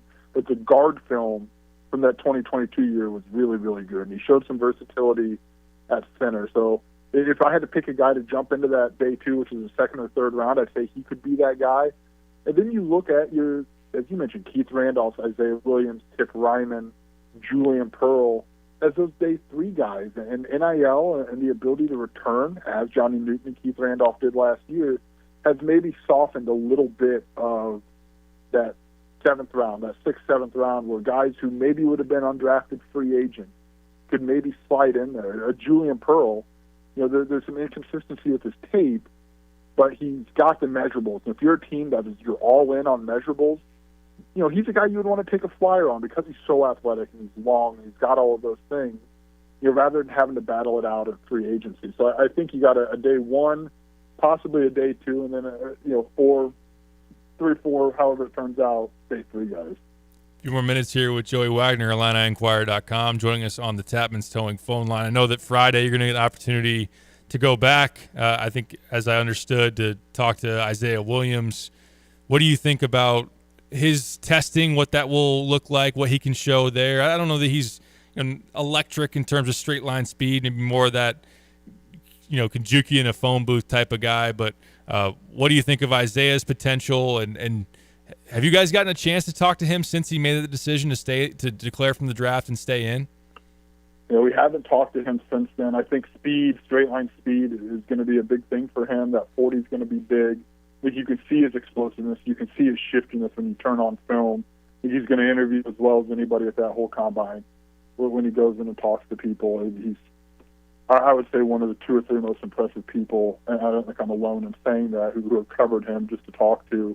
But it's just, let's see how fast he runs. And been training. I know he and Tip Ryman have been training together, and he's tried to kind of model his diet a little bit after Tip Ryman, because he's looking a little thicker now and in a good way. But yeah, let's see what he runs. I think that'll be important for him. I do think he's a day three guy. But where? Where at day three? There's a lot of variance there. If he runs well, I think that could really, really bode well for Isaiah Williams. But I do look, the things, he is, and the shiftiness and that explosion, that's still there, and I think that can still matter. He can give you versatility as a punt returner, kick returner. I understand the Northwestern game. I understand what happened there and some of those fumble issues on special teams. In the slot, there's value in having, being able to do multiple things like that. So I'm really interested to talk to him and kind of see the feedback he's gotten. And Derek is not Isaiah Williams, but a name who keeps coming up a little bit, and people you talk to is Tip Ryman.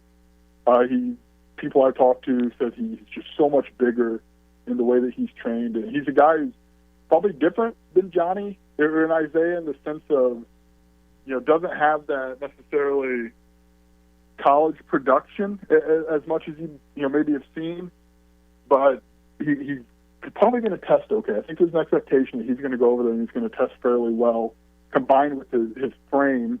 He's a guy that I think might get a little more buzz. I still think a day three guy, but might be getting a little bit more buzz as you get further into this draft process. Isn't that crazy? I had this thought, Joey. I might as well ask it. I mean, I want your opinion on it. The fact that Tip could be a guy that gets picked or even gets an undrafted free agent opportunity and will be in a training camp versus a guy like Luke Ford, whose people were so fired up about when he transfers in from Georgia, and we know who he was as a high school prospect. What do you think, as someone who watched it closely unfold, what do you think the difference was between Tip and Luke? Because I know with Luke you weren't talking about gaudy stats on the field either, but what makes Tip, do you think, more of a draftable prospect and a guy that maybe will catch on?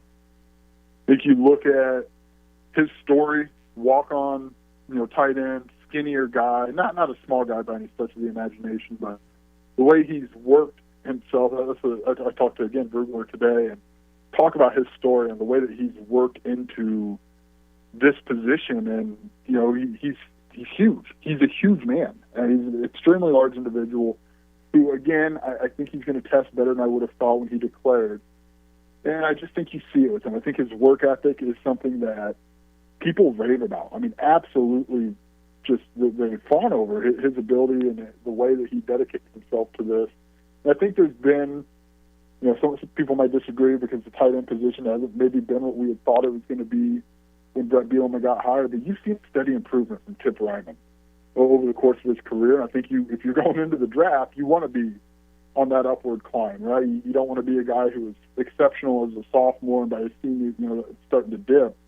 You see that, and I think that's something that is going to resonate. And he worked, man. Like that's, you talk to anybody, that's what it comes down to with Tip Reiman. He just worked so stinking hard to be in this position, and people notice that. And it's cliche for sure, but like Brett Bielema's got a lot of contacts. People in that building have a lot of contacts, and when you're asking about Tip Reiman, they're going to get overwhelmingly positive reviews about him. I mean, go from a walk-on to a team captain, starting tight end, combine invite, like that's a big journey. It's a big step, and I think people are starting to see that. Great stuff, Joey. I know we're going to have you in studio here on Friday. You'll be making your way back from Indy again. We'll talk more combine then. My last thing, though, you mentioned Isaiah wanting to get a little bit thicker. Like, he could have just called up me and you and tapped into our road game eating habits and whatnot. I think it was after Purdue. We were at a gas station, like a Love's/Hardee's, sitting in Hardee's having a burger at like 1 a.m. That would have been a way if you wanted to bulk up a little bit. I think it's an untapped market for you and I. You always hear these kids come in and say, I got to eat all this. And we're talking, funny enough, you mentioned that, Derek. We're talking about Alex Pilsen, the former Illinois center, walk-on tight end. Like, that guy, he was living the dream. He got to eat Chinese. He said he ate Chinese food every day. Wow. Like, man, I do that, but like no one praises me. Like, you do that, no one praises us. This is an untapped market, Derek, for you and I to get out there and help people really cultivate mass here. I don't know that a lot of strength coaches would tell them to return our calls, but right. I think if you and I could at least get one call in there and maybe get one consultation before we have people lose our numbers in a hurry. We can catch on somewhere. Recommend a sixer of Diet Coke at a basketball game. Haven't done that this year. I did it at Maryland last year, but I'm probably saving my best for the postseason. On that note, look forward to hitting. I got to tell you, we stopped at Chipotle on the way, as we tend to do, parents and I. And he made us eat in the road. He's got, got a real job. And he's got an anchor at 6. And I thought, buddy, we're getting Diet Coke. We can't leave this fountain machine without topping off. True. So you pay for a large. You actually get a large. Speaking of Diet Coke, we could have sat there and had a few, but what are you going to do? Appreciate your insights and your humor, man. Look forward to hanging out on Friday. And definitely we got some road trips coming up. So thanks for your time, man. Appreciate it. All right, man. Appreciate you. Take care. Joey Wagner on the Tapman's Towing phone line does a great job for IlliniInquirer.com. Read his stuff. He's got an article up already on Johnny Newton. We'll have more coming on Keith Randolph, and he will be back in Indy on Friday to talk to Isaiah Williams. So he does a great job, as you know, and read already. So we'll catch a break. We'll catch another guest, too, on the other side. Let's talk some more Illinois and Minnesota tonight with Ryan James, who works for the Minnesota 24/7 site. We'll get the perspective of the Gophers, Ben Johnson's squad, what Illinois has to look for tonight out of this team, and what maybe strikes some fear in the Gophers on the Illini side going into a big one for both teams. Really, it's almost March, so everyone is big. 217-359-2255 if you want to weigh in on the U of I Atlanta Link text line. We'll be back. This is The Drive. Illini fans, gear up to support your Fighting Illini men's and women's basketball team this year at the official fan store of the Fighting Illini, Game Day Spirit. From buy one, get one free basketball t-shirts to official NIL merchandise, Game Day Spirit has everything you need to support your Fighting Illini. Shop with them in store at the corner of Neal and Kirby in Champaign, 6th and Green in Campustown, or online 24/7 at GameDaySpirit.com. Game Day Spirit, where Illini fans shop. When it comes to finding a reliable vehicle, look no further than Sarah Champagne, your trusted automotive destination. They carry a lineup of top brands, including Honda, BMW, Subaru, GMC, and Buick. And they're not just about cars, they're about people. Their team is dedicated to providing you with trustworthy service and dependable vehicles that fit your lifestyle. Experience the difference at Sarah Champagne. Visit Sarah, S-E-R-R-A, Champagne.com. Hey, where are you headed? To Kelsey Furniture in Tuscola. What do they have there? What don't they have there? Living room furniture, benches, chests, love seats, sectionals, tables, bedroom sets, hutches, nightstands, end tables, cabinets, mirrors, stools, clocks, lamps, pillows, rugs, desks, media consoles, patio furniture, Tempur-Pedic mattresses, and more. So, everything. Yeah, probably could have just said that. Kelsey Furniture, quality for less. Looking for a place to host a corporate meeting, intimate gathering, or a large-scale celebration? If so, the University of Illinois' Alice Campbell Alumni Center offers the perfect space and staff to make your function a success. A few rooms offered at the center include the Elegant Ballroom, the Richmond Family Gallery, and the Premier and Professional Executive Boardroom. For more information on renting a space at the Alice Campbell Alumni Center, visit uiaa.org/alumni-center or call 1-800-355-2580. Go Illini! A tradition of excellence over 150 years in the making. At Busey Bank, we're committed to building relationships that span generations. Wherever your journey in life leads you, we are with you along the way, creating a legacy for you and your family. Busey Bank, building business, growing wealth since 1868, proud to be the official bank of the Fighting Illini. Member FDIC.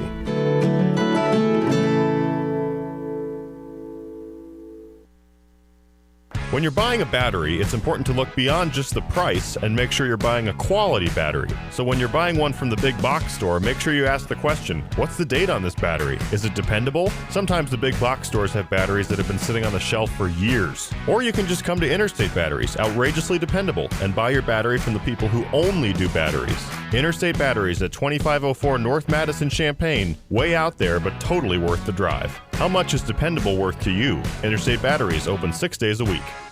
The Alma Market is your one-stop shop for one-of-a-kind creations from the University of Illinois alumni and students, as well as unique finds from some of your favorite Urbana-Champaign area businesses. Treat yourself or a loved one and support your fellow Illini today. If you're a University of Illinois student, alum, or Champaign-Urbana area business, feature your products on the Alma Market. Becoming a vendor is a great way to expand your reach and connect with Illini across the country. For more details, visit almamarket.org. Go Illini!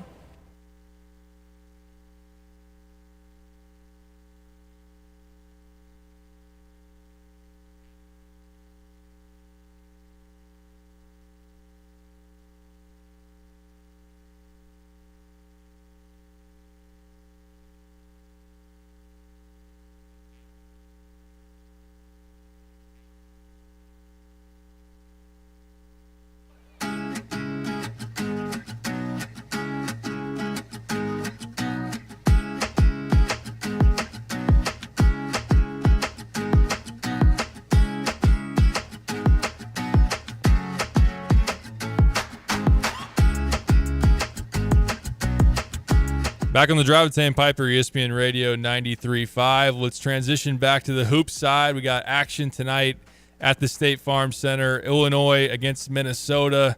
Not the recent year version of Minnesota. Ben Johnson's got things turned around this season.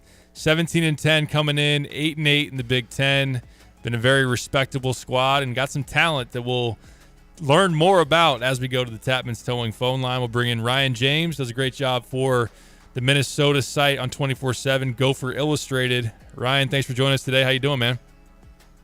I'm doing wonderful. It's been we had a 60-degree day in Minnesota the other day, and it dropped down to 4 this morning. You know, we're living up and down. Yeah, man. I can relate a little bit. You know, it was in the 60s, touching 70, and then today in the 20s, it seemed. So we're riding that wave with y'all. That's a little bit more extreme. Yeah, well, I mean, we usually get pretty extreme, but not this extreme. It's a little odd here this year, but whatever. Yeah. As far as Minnesota basketball, though, on the bright side of things, it's been a pretty good year. I don't know. I want to get your take maybe before we dive into this matchup tonight. Just big picture, what was the expectation for you and for people around the program going into this season? It was a tough couple of years for Ben Johnson until this year where they've turned it around. And then how do you compare it to what has been the reality? So just kind of preseason thoughts versus, what has played out to be a middle-of-the-pack Big Ten team. My preseason thoughts were different than probably most, just because when Ben Johnson came to Minnesota, it was very clear that it was going to take time. And he wanted to get young players and build them as opposed to getting a bunch of transfers. But that was set back a year because he lost almost everybody in his roster right away. So they had to fill holes, and then they had to start recruiting. So it was going to be a slow build, although it took a little bit more time than I think they expected. But this year, with Dawson Garcia and Pharrell Payne up front, when you have that strong of a front court, there was just no way that I expected what many others were expected around the Big Ten areas, which was last place, 13th place. I figured they'd be more in that low middle area. Mm-hmm. So this is kind of probably a little bit better than I expected this season, just because they brought 9 guys back. And when you have 9 guys back, there's more familiarity with what they're doing. And the two previous years, it wasn't like that. So this is a little bit better than I expected, but somewhat what I expected. We saw Pharrell Payne on that note, sophomore this year, flashed some last season, came on and seemed second half of the season in particular and built on that. So the way that you mentioned Garcia and Payne are playing together, I know on Illinois side with Guerrier and Hawkins in the front court, they of course can bring Dane Danger off the bench. What do you think Illinois has in store with that front court duo, and how do they play off of each other? The big thing about Pharrell and Dawson is they have probably the last 6 to 7 weeks since Dawson came off of it was an ankle injury. They formed the best high-low chemistry that they've had in their 2 years, and they've been playing their best high-low stuff together. There was times when they first started, Pharrell wasn't exactly sure on spacing, so he'd bring his man close to Dawson. But Dawson and Pharrell have done a much better job of playing off each other, so their numbers are flourishing. Dawson's kind of that 18-7 guy, where Pharrell, it depends on his minutes, and he's got a bad back. So some games the minutes will be down just because his back gets sore. But Pharrell will give you somewhere between 12 and 6. And just playing off each other, they do well defensively. They do well the high-low stuff, and they both rebound pretty good. So, and Pharrell's a low-post guy who can do a little one-dribble stuff, where Dawson's been, last 7-8 games, he's been shooting 50% from the arc, and he can give you a stretch 4 type game, but he can also catch at the elbow and take one dribble to the rim, and with that, he's pretty good. So they're different players. Ben Johnson kind of called him Thunder and Lightning the other day, kind of like your Major League 2 reference from back in the day. But, he kind of gave it Thunder and Lightning because they kind of complement each other that way. I want to ask you, too, about the backcourt. A couple of the new pieces there that Ben Johnson's been able to get and seem to really hit on. Elijah Hawkins, let's start there. Point guard who's top 5 in the country in assists, and someone that's just lightning quick off the dribble. I know he's slider, and I wonder about tonight, Illinois' big lineup, trying to find matchups to post him up. But also, Illinois had some issues staying in front of guards, and, boy, he's quick. And a guy in transition, too, you got to watch out for. So the Howard transfer coming in, how has this become one of the best dimers in the country, and what should Illinois fans look for in terms of his style and how he gets to his spots and sets people up? It was a rough road to get there because the first month of the season, there was some rough patches. He got benched a couple times against Missouri and against San Francisco just by kind of the way he was playing. But then as he started to learn the way Ben Johnson wanted to use him, he has flourished. And while flourishing, it's been a fantastic transition game, but they also do a good job of getting the ball, like a ball reversed back to him into a ball screen situation. And when against that scrambling defense, he does a great job attacking off the ball screen because he is so quick. On the flip side, there have been the struggle that Minnesota has had against the Purdue, for example. If he can't get off of that initial ball screen, it puts all the help defense into a bad situation. And there have been matchups. Iowa has been a struggle. Obviously, Purdue was a struggle. There have been struggles where the teams were bigger, where he gets stuck defensively.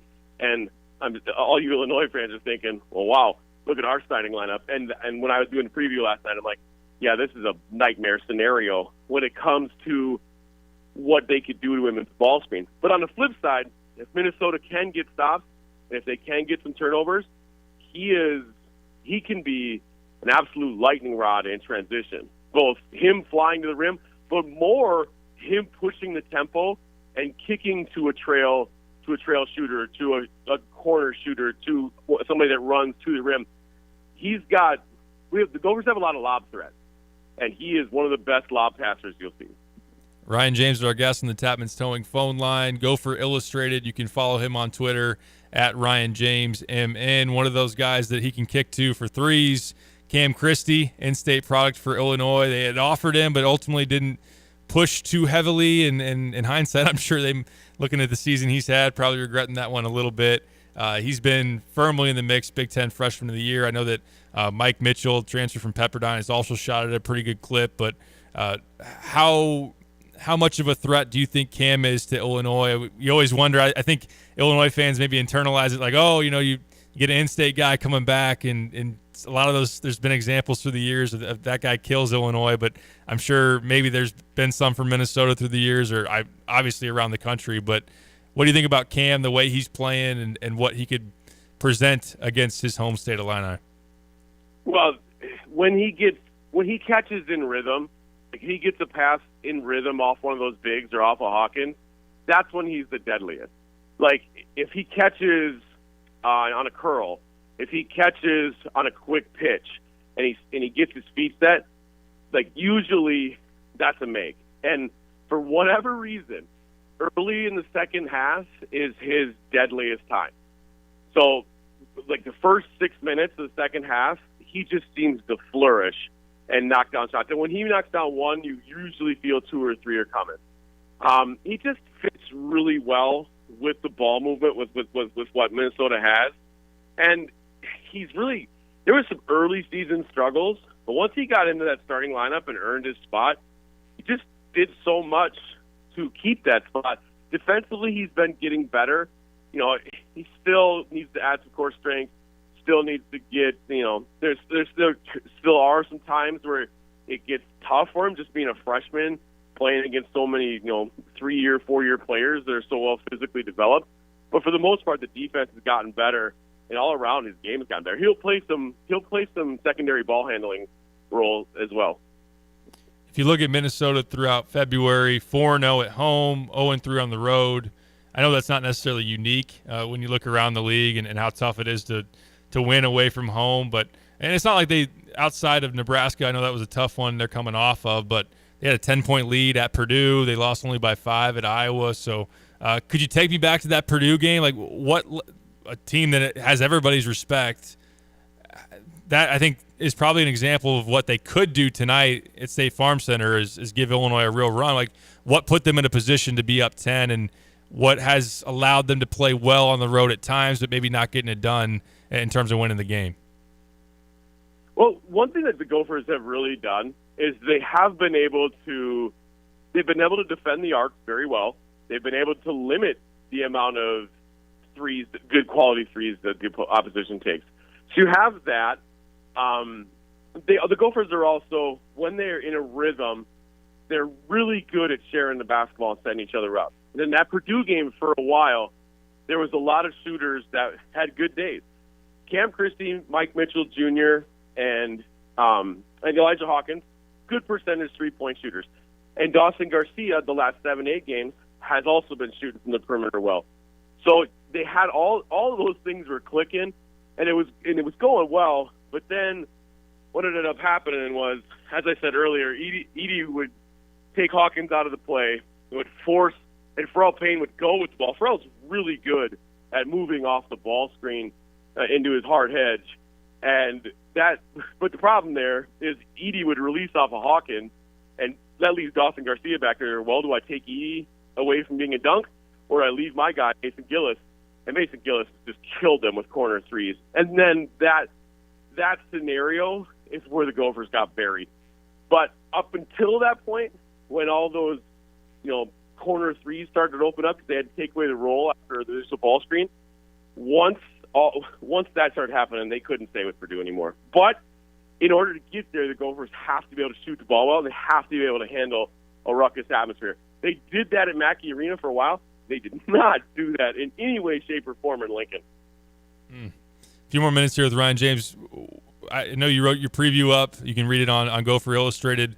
What kind of stood out when you looked at Illinois? I know you've spoken to it a little bit in terms of their size, but anything else in terms of the matchup that will be really key in determining the outcome you think tonight?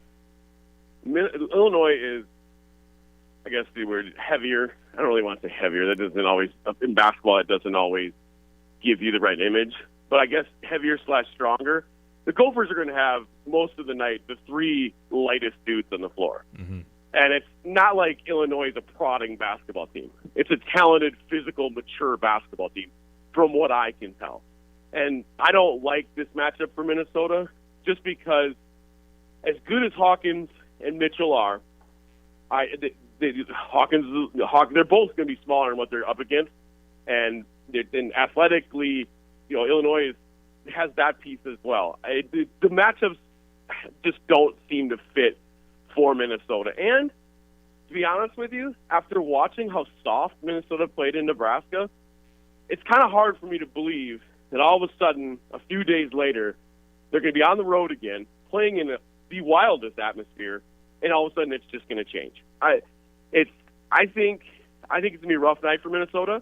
They better be motivated or it's going to get away from them quick. But at the same time, in this Big Ten, it's like I also believe after this game, if it goes as I expected and Illinois wins like 12-13, Minnesota's going to turn around and win some home games. Because that's kind of what happens in this conference. And then you never know what the refs in the Big Ten are going to do. That is an absolute bewildering, who the heck knows what's going to happen when it comes to our referees in the Big Ten. It's so bad. The Illinois-Iowa game on Saturday, just terrible. How close and tight it was called in the second half versus the free-flowing first half. It's mind-boggling. It's bewildering. And I'll tell you this. The second worst game I've seen this year was Minnesota beating Maryland at home. That game was absolutely atrocious, but nothing was like in the Breslin Center with Tom Izzo, the way he controlled those refs. There should almost be a study on 30 for 30 about that game. It was insane. He whines as much as anybody in the country, and you see it every cutaway. But Ryan, we really appreciate the time. Great stuff, and look forward to catching up with you on down the road. So thanks for joining the show today, man. Excellent. Always love talking basketball. And hey, I used to go down there as a manager, and they used to have there was a steakhouse down there with the best skillet cookie I've ever had. Really? And because of that, I got to make a skillet cookie before this game. Enjoy that, man. Enjoy it. That sounds good to me. But let's always talking hoops is great, and we'll have to dial you up at some point again, man. Sounds good. Have a good afternoon. You too. Ryan James, Gopher Illustrated, does a great job. Minnesota 24/7 site. I know that him speaking there as far as the matchup, and he doesn't like it from Minnesota, probably is some encouraging for the Illini fans tonight. Definitely if they play with the same type of game they brought in Lincoln or didn't bring, it could get ugly for them. But I will say, as I pulled up that film, that replay, in preparing for my own coverage, that defense that Nebraska was playing, it's not just a flaw in the metrics to say that Nebraska, I don't know, I haven't seen enough, of course, across the country or enough of Nebraska basketball say, yeah, they've been the best defense in the country in the month of February, but it was a intense defensive effort, really collapsing on the paint. They doubled Garcia in the mid post and made his night tough. Whenever Payne got it back down, they were sending action at him, and I was just really impressed. I think of Nebraska maybe more so as a offensive team with Rink Mast and Keisei Tominaga and what they can do at that end of the floor. But it was impressive to see them defensively, and you even think Penn State scored 48 at Nebraska, then turned around and put 90 on Illinois and State College. So that is another thing you do have to consider. We'll see how much tenacity and energy and focus Illinois has at the defensive end tonight. We'll get some final thoughts on Illinois and Minnesota on the other side of this break. Stick with us for that. This is The Drive. Introducing Logic Co-working, where productivity meets comfort. Elevate your work experience at the best co-worker facility in the area. With state-of-the-art amenities, high-speed internet, and a vibrant community, Logic Co-working is your ideal workplace. Enjoy flexible plans, ergonomic workspaces, and collaborative environments. Your perfect workspace is waiting for you because at Logic Co-working, they're not just co-workers, they're collaborators. Visit logic.work for details. I'm Justin Ike, co-owner of Fred's Plumbing, Heating, Air Conditioning, Electric, and Underground. So, Justin, tell me what you see as typical when it comes to sewer repair. Give me a scenario.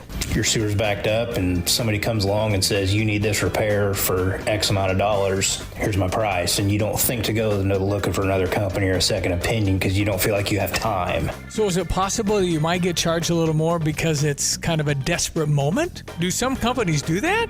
Oh, absolutely they will. They know you're in a pinch. Typically, if you call us, me or Will can be out there within an hour to look at that problem for you. Whether you call me first or you call me second, make sure you give me a call. Anything else, Justin? You can always trust Fred's. Great to know. Thank you. That's Justin Ike, the co-owner of Fred's Plumbing, Heating and Air Conditioning, Electric, and Underground. If you want more information about this great 45-year family-owned company, just go to fredscu.com. That's fredscu.com. BMW, Buick, GMC, Honda, and Subaru. Welcome to Sarah Champagne. We can handle all your car repairs on site, including paintless dent repair, bumpers, windshields, everything in between. We have an amazing selection of new or pre-owned vehicles to choose from. Shop from home and buy online or reserve your vehicle before it hits our website or dealership. Sarah Champagne is home of the Sarah One Price Promise, delivering an honest and transparent buying experience. Hurry in or shop online at sarahchampagne.com. Hi, I'm Tyler Weaver, president of Carpet Weavers Flooring and Furniture Gallery.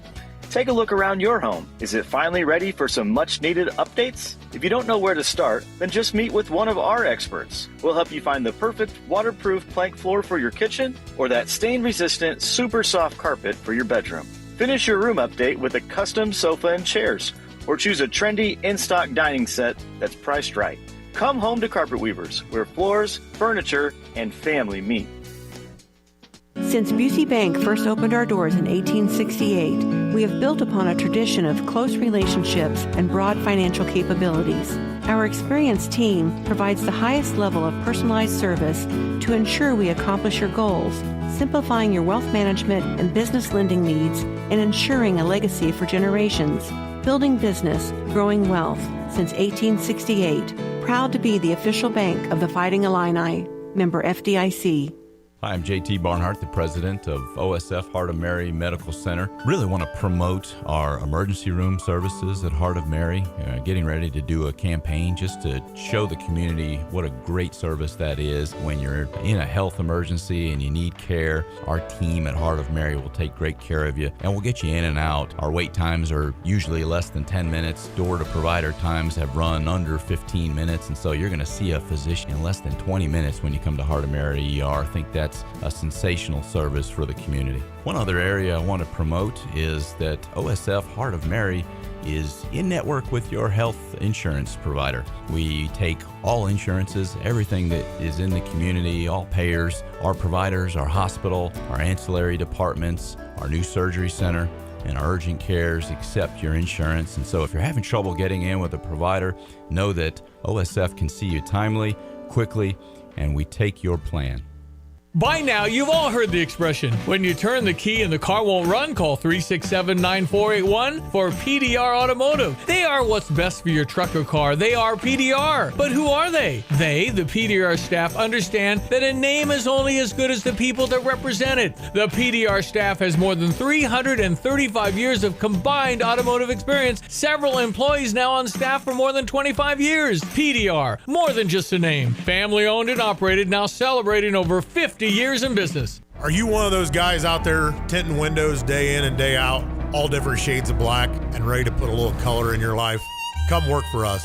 At Aftershock, we're looking for a guy with experience in wrapping, whether it be window tinting, vinyl wrapping, anything of that sort, or somebody with just ambition that wants to show up to work and be proud of what they do. You know those wraps with Troy Lands on the back waving at you?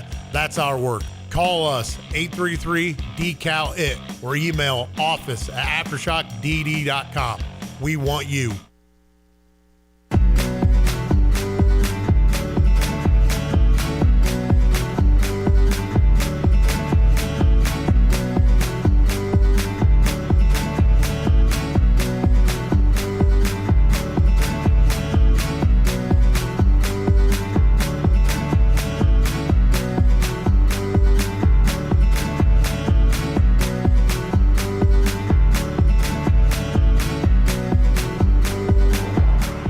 Finishing up here on the drive with Sam Piper, ESPN Radio 93.5. We've almost made it. Appreciate a text from the 217. Good job flying solo, Derek. Thanks for keeping the drive alive. Happy to do it. Sean says, as far as the Illinois game tonight, can't sleep, walk through this one. Illini take care of business. I do think if Illinois brings it, they should be able to get it done. Again, you're sitting as a 10.5, 11-point favorite, thereabouts. Very much expected to win this game. Ryan James spoke to it. In terms of the matchup, I do think being able to play booty ball against Elijah Hawkins, Cam Christie's not a very physical guard. I think you can get some of those opportunities as well. I hope Illinois doesn't settle as much from three, although like Ryan said, that is something Minnesota wants to do, is take away the three ball. So maybe they're trying to force you into driving lanes. Yes, they do have Pharrell Payne and Dawson Garcia with some length around the basket. Payne, I know, is not like one of the elite shot blockers in the Big Ten, but I think he's top 10 in the league in terms of that. And Minnesota does, percentage-wise, contest a decent amount around the basket and at the rim. So we'll see how Illinois does with that. I'd firmly expect a bounce-back game from Terrence Shannon.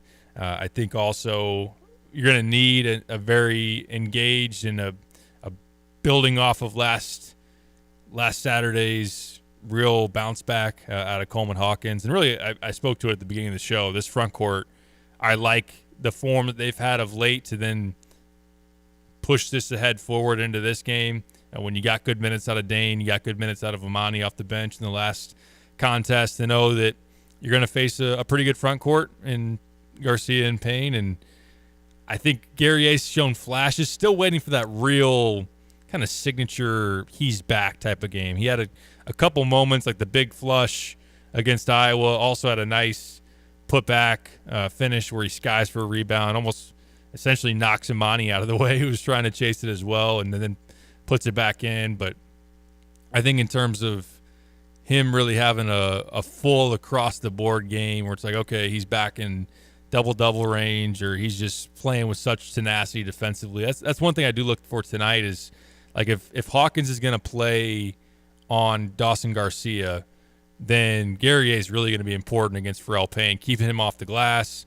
And then they screen a lot with Payne, so does that mean that Guerrier is actually the one playing a lot of that ball screen defense? I don't know if that's necessarily ideal for Illinois. I think they'd rather have Coleman in that mix, even though Coleman's had some flaws at times defending ball screens. But I still think that him being more accustomed to that, and then also having his length and just kind of quick twitch reactions when Elijah Hawkins, on that note, on the small 5'11" speedy guard for Minnesota, gets downhill. So that'll be interesting. I think just the defense is something I'm really looking for tonight, to see how they turn out and show up. Minnesota's going to be hungry. They're fighting for any last glimmer of hope at a tournament, or just building their NIT resume.